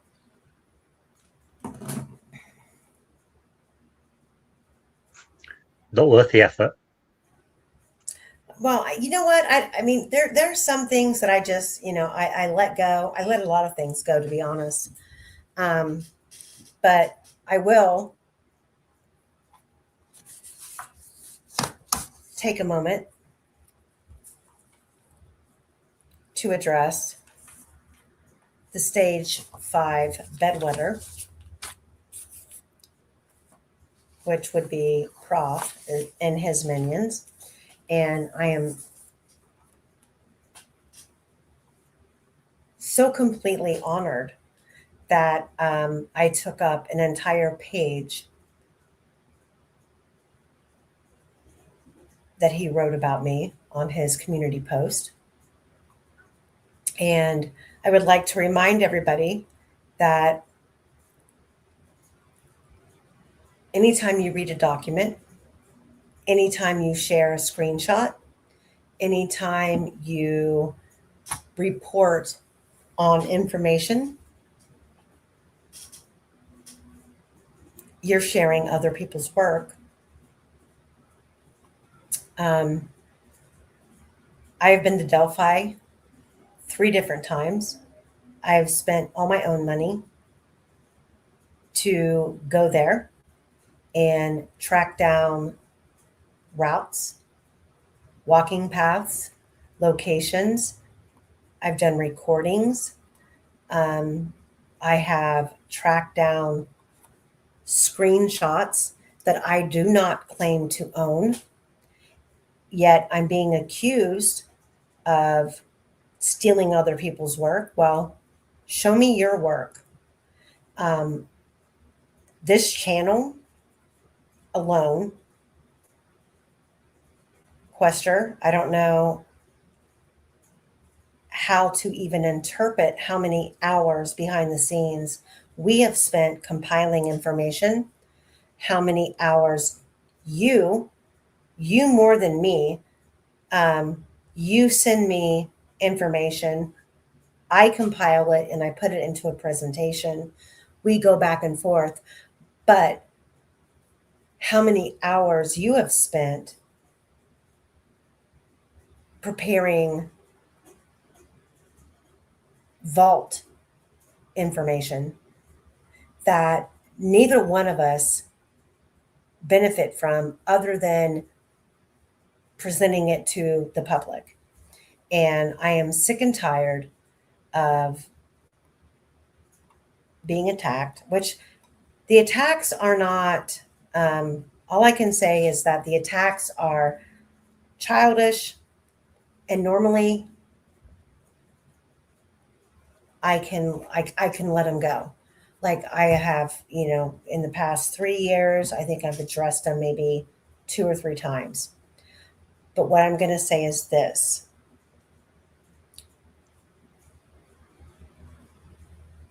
When our work that we do here begins to become your only,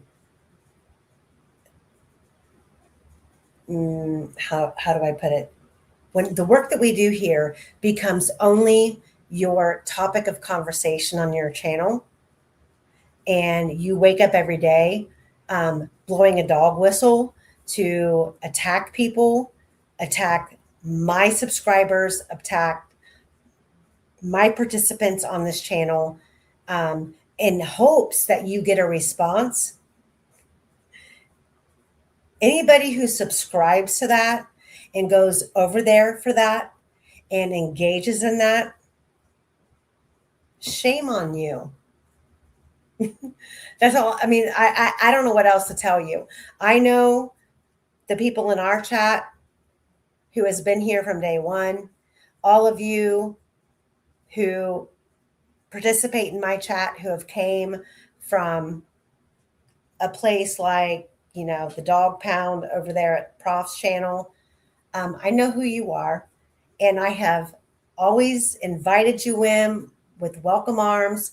Quester has done the same. You've never been called out. I don't talk to any of you in my chat like you owe me anything, or I'm pissed at you because you didn't contribute or you're not supporting the channel, blah, blah, blah, blah. I will be here fucking regardless, and I think so will Quester. And eventually I think Fungi will be back with us. But if you're gonna spend your time in a chat for hours on end listening to information about this case, and I'm not saying that all of the information that Quester and I put out is 1,000,000% factual, and we've told you that. There are a lot of things that we discuss on this channel that I do not agree with, but I'm indulging and I'm engaging with my subscribers and allowing you to have a platform to, we present theories that may not be in the mainstream, the norm, but we still discuss them. And that's all I can do. However, the work behind the scenes is real. Our ambitions to prove Rick is innocent is real. And I have never attacked or picked a fight with Prof. The only thing that I have ever done has been defended myself or responded. And that doesn't make me weak. That makes me smart. It makes me respectful. And it makes me prove that I'm about the work that we do here. Period. And if you don't agree with the work we do here, I'm sorry. Find a channel who's doing better work. Find a channel who is, thank you, Indy Cindy, for being a member for 12 months. Find a channel who is investing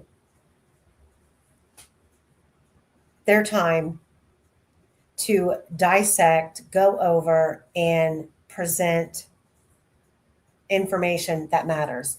And if you don't think phone data matters, if you don't think the timeline matters, and if you don't think proving the state's narrative is false, including falsifying data on the phone, starting with the photographs, starting with the fucking 207 photo that doesn't exist anywhere. Okay, guess what? You can change the channel. You can change the fucking channel. Thank you, Stephanie, for being a member for 10 months. Thank you, Streets, for being a member for 7 months.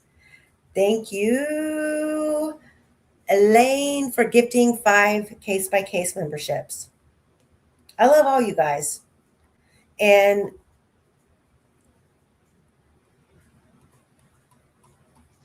I just want to say this.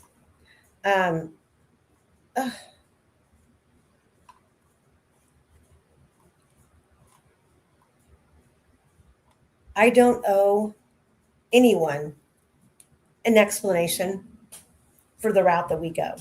I don't owe anyone for a reason to go down any rabbit hole that we have. I have explained time and time again that during this direct appeal, this is downtime. And this is the time that we can utilize to pick apart this case. Who else is doing it? Where else do you go to sit for 2 to 4 hours where we do nothing but discuss all of the aspects of the Delphi case? And I have made it very clear that we are discussing all avenues, all rabbit holes, all theories. None of it means that this is what we believe, but we're discussing it.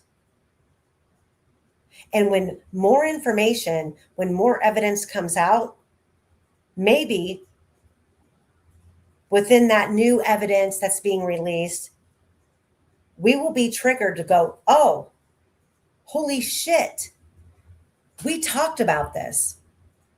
That's the point of all of this. Period, point blank. And if you don't like it,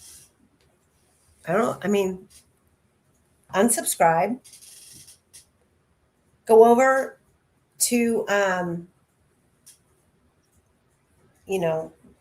stage 5, pee the bed, tantrum thrower, Prof's channel. Especially if you're a female, I hope that you like being called the C word and you're willing to accept it. I hope that you go over there and you enjoy being berated and dogged out because you can't afford to support him while he sits on his fucking ass day after day, waiting for the moment to fucking pounce and cuss someone out or degrade somebody. Because trust and believe, over here, I have a full-time job. I have a career. Why? Because I need benefits, health benefits. I have a 401k. I have life insurance. I have stock investments. I have to work a full-time job. And when I'm sick, like I have been, and I have to take time off, it is brutal. Brutal. And things like paying for StreamYard and all of the things that go into supporting StreamYard become secondary. So a GoFundMe is necessary to keep it all going, because this is all secondary to car payment, health insurance, car insurance, car payment, health insurance, and groceries, etc., etc. I work like 80 hours a week, including on this channel. So there it is. Shibagis, I love you so much. Proof is ginger. Prof is a ginger snap. Yes, he is a fucking ginger snap. This is crazy. Heidi Lucas was a member for 11 months. We greatly appreciate all of you. Amanda, member for 2 months. Thank you, Amanda. Critical Thinker, a member for 12 months.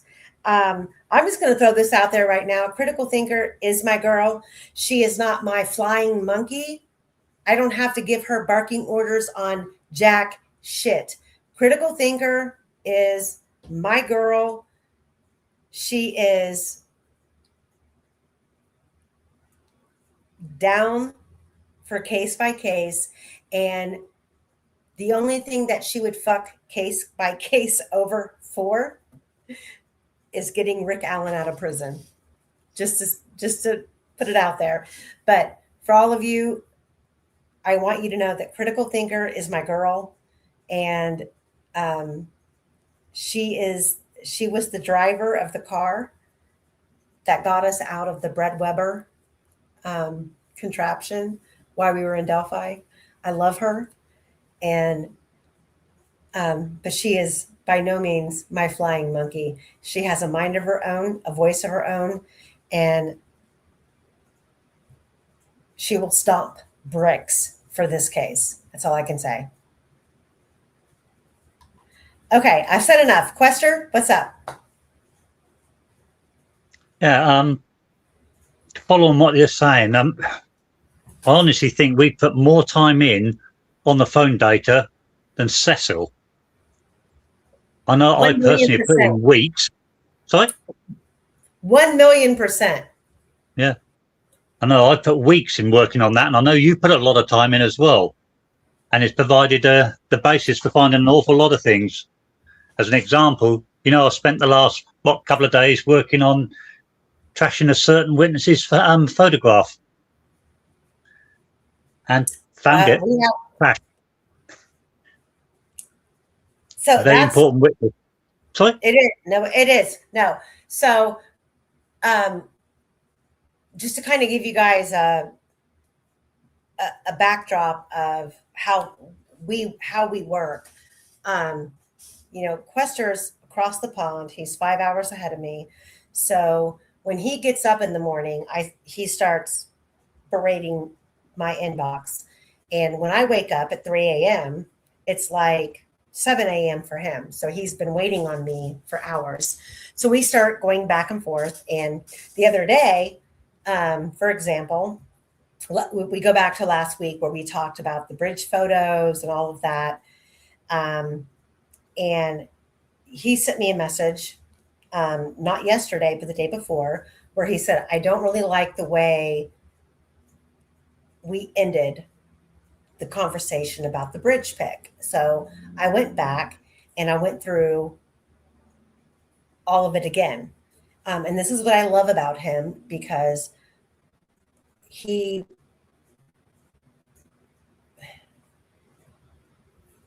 Quester's heart is in the absolute right place. Like, and we are both just down for getting answers in this case. And we know that probably the last 15 episodes of The Vault, it's probably been repetitive. It's probably been annoying for a lot of people because we've been going over and over and over. And unless you have listened from beginning to end on each episode, you've not probably understood the issues that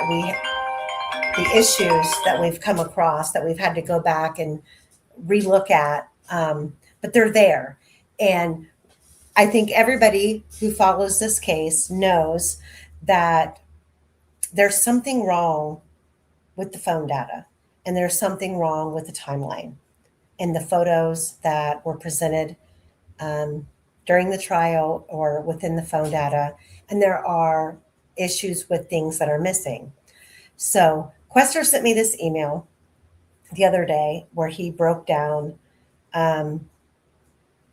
where he probably for the fucking 10th time went back and looked at all of these things over again and said, okay, I think maybe this time I have found the issue.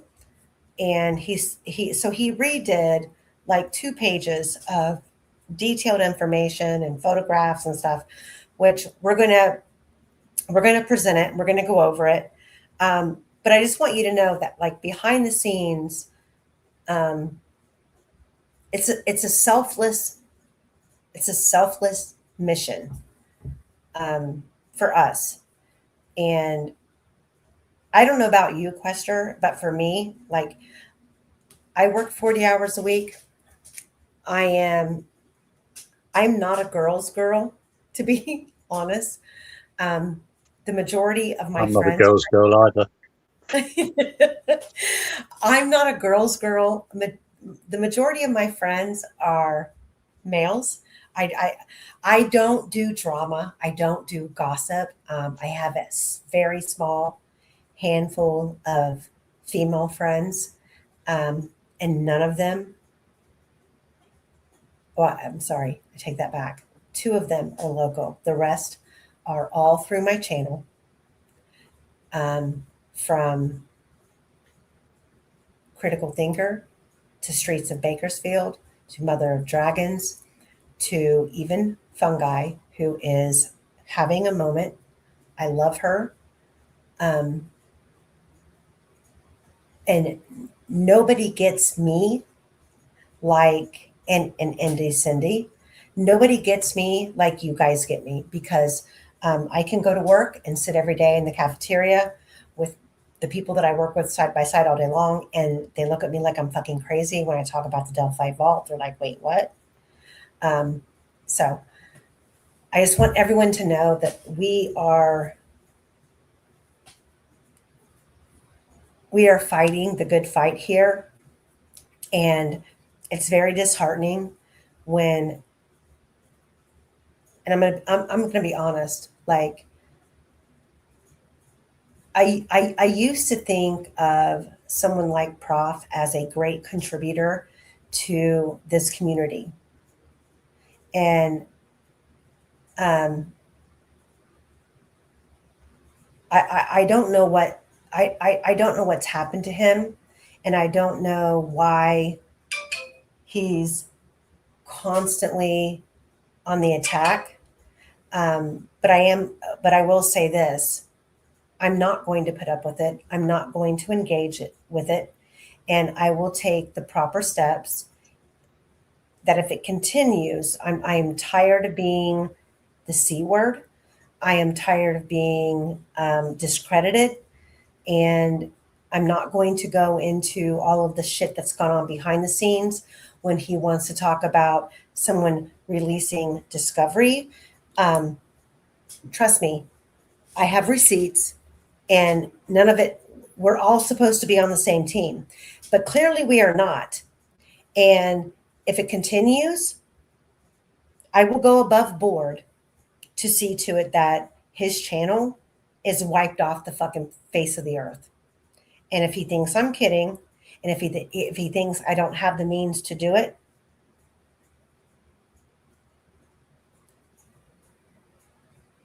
keep saying my name. Keep running me down.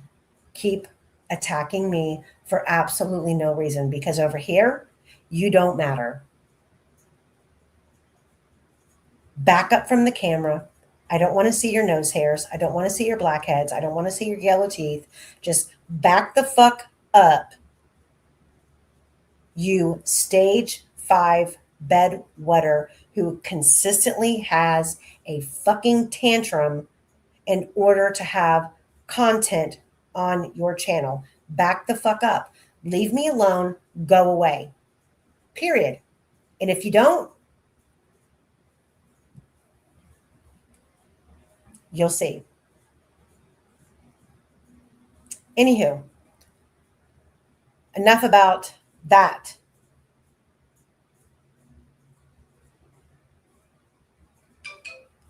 Quester? Yeah. Yeah, so there's a lot to be said for respect. And it seems that's one of the things that's missing a lot in these Delphi lives that people put out.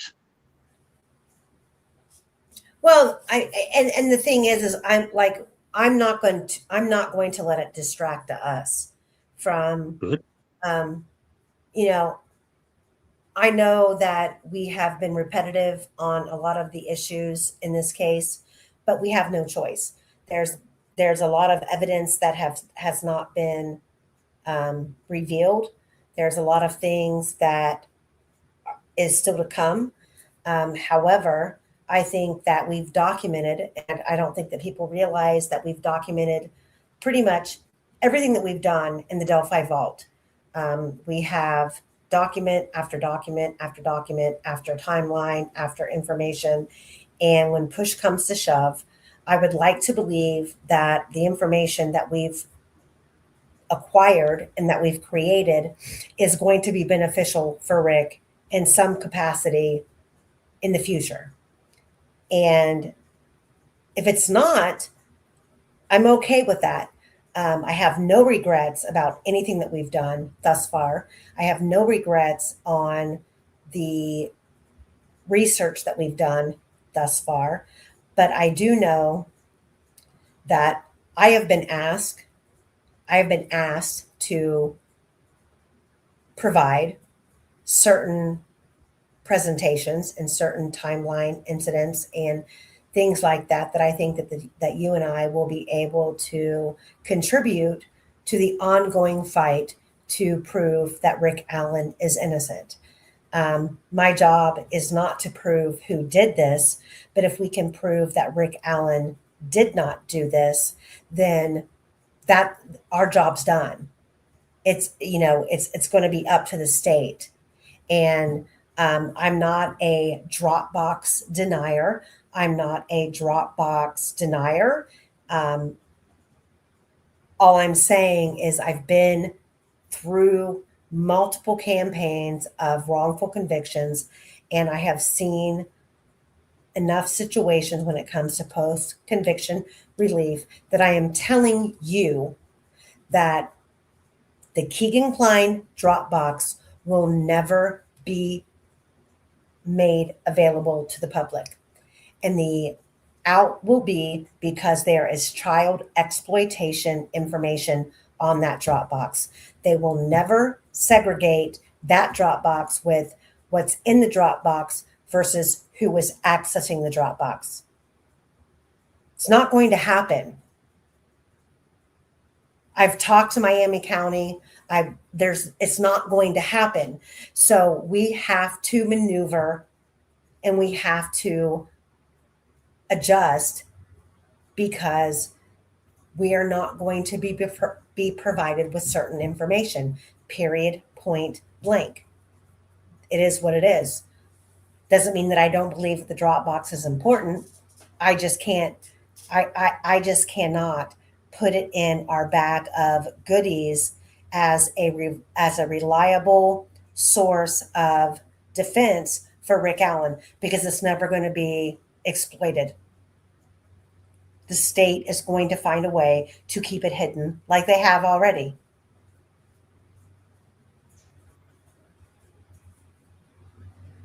Well, they're trying to keep it hidden, but it comes out if people are willing to look.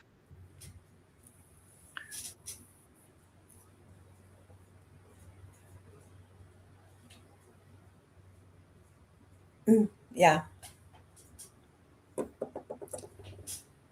So, I mean, it is what it is. And I mean, all we can do is all we can do with what we have to work with.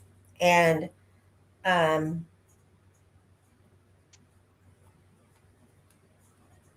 would recommend that some of you go over on X or even the Defense Diaries community post and read what it means about discovery being leaked. You know, it's it's not a critical thing when a attorney of record divulges something to the public. And I will say this emphatically, that we have numerous sources, period. Numerous sources. And many people would rather speak to a YouTube creator versus law enforcement or an attorney. That's simply the way that it is. That is not us, ringing our own bell. That is the fact that I have divulged a lot of information from sources without divulging my sources. Hello, Julie. Speaking of Julie, who was fucking accused yesterday or the day before, whatever the case may be, on Frank Meister's channel as being the one to spread the rumor that the jurors had a cookout and the chef of the cookout was the bailiff, that Julie was the one who spread that rumor, when the real facts of the case are the original juror who spoke out on murder shits is the one who divulged that information. Julie Melvin did not spread the rumor that jurors had a barbecue that was cooked by the bailiff. That came from a juror themselves. So get your facts straight and stop accusing my girl. Yeah, Julie, go listen to Frank Meister's interview with juror number 5. Yeah, I know you didn't. That's why I'm putting it out there, because your name was thrown out there by Frank Meister on his channel the other day, while he was interviewing juror number 5. And someone brought up in the chat that the jurors had a barbecue with the bailiff, and apparently juror number 5 was saying, no, that didn't happen. And Frank said, yeah, that came from Julie Melvin. No, it did not come from Julie Melvin. It came from the first juror that was interviewed by Murder Shits. That juror is the one who said it. She's the one who told the whole fucking story. Yep. Go ahead, girl. So, anywho, I think that's all I got for today. We have a whole nother episode coming about. We're going to continue on with the photographs, the 205 photographs, and the Bree Wilbur photographs, and we are still working on behind the scenes, the Delphi Vault Marathon and the timeline, which is massive. Quester? Quester!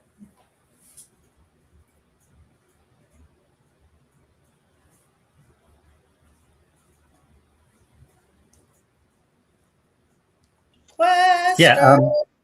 Sorry, I was on mute again. Doing that a lot because I'm coughing a lot. Yeah. What will it be next Monday? Will it be? It will depend because I had a doctor's appointment this morning, and I have 2 more doctor's appointments before my surgery. They have to rack me up with the whole fucking the appointment charge, $75 because it's all special appointments. But I had a doctor's appointment this morning that I forgot about, and I got a message when I got off work yesterday. I got a text message from Ohio Health, and I'm like, oh shit, that's right. So I was anticipating today at work being mandated for overtime. So when I go back to work tomorrow, I may get mandated for one day this weekend. I'm not sure if that's going to happen. And if it does happen, I'm not sure which day it's going to happen. So I will let you know tomorrow. So we will either do, it's only going to be, if I mandated, it's only going to be for one day. And it will more than likely be for Sunday or Monday. If I have a choice, if they mandate me, I will take Sunday because I don't get the full overtime time and a half for Monday. So I would take Sunday. So I will let you know. So the vault will either be Sunday or Monday. I will let you guys know as soon as possible. Sorry, that was a whole lot of explanation. All right. Okay then. Yeah. I'll try and keep both evenings clear. Okay. And you just take care of yourself, all right? I will. I will know when I go to work tomorrow. I'll know by at least noon, and I will message you, and then I will put a post up. So if I have to work Sunday, we'll do the vault on Monday. If I have to work Monday, I'll do the vault on Sunday. But I could get lucky and not get mandated at all, and then I will get with Quester and we'll pick a day. How's that? Brilliant. Okay. Okay. All right, guys. I love you all. Quester, I love you. I appreciate you. Fun guy, if you're listening, we love you.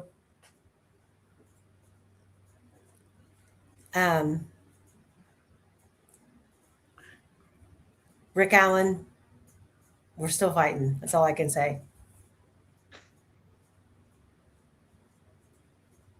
Bye, guys. Cheers. Bye, guys. Cheers. Bye.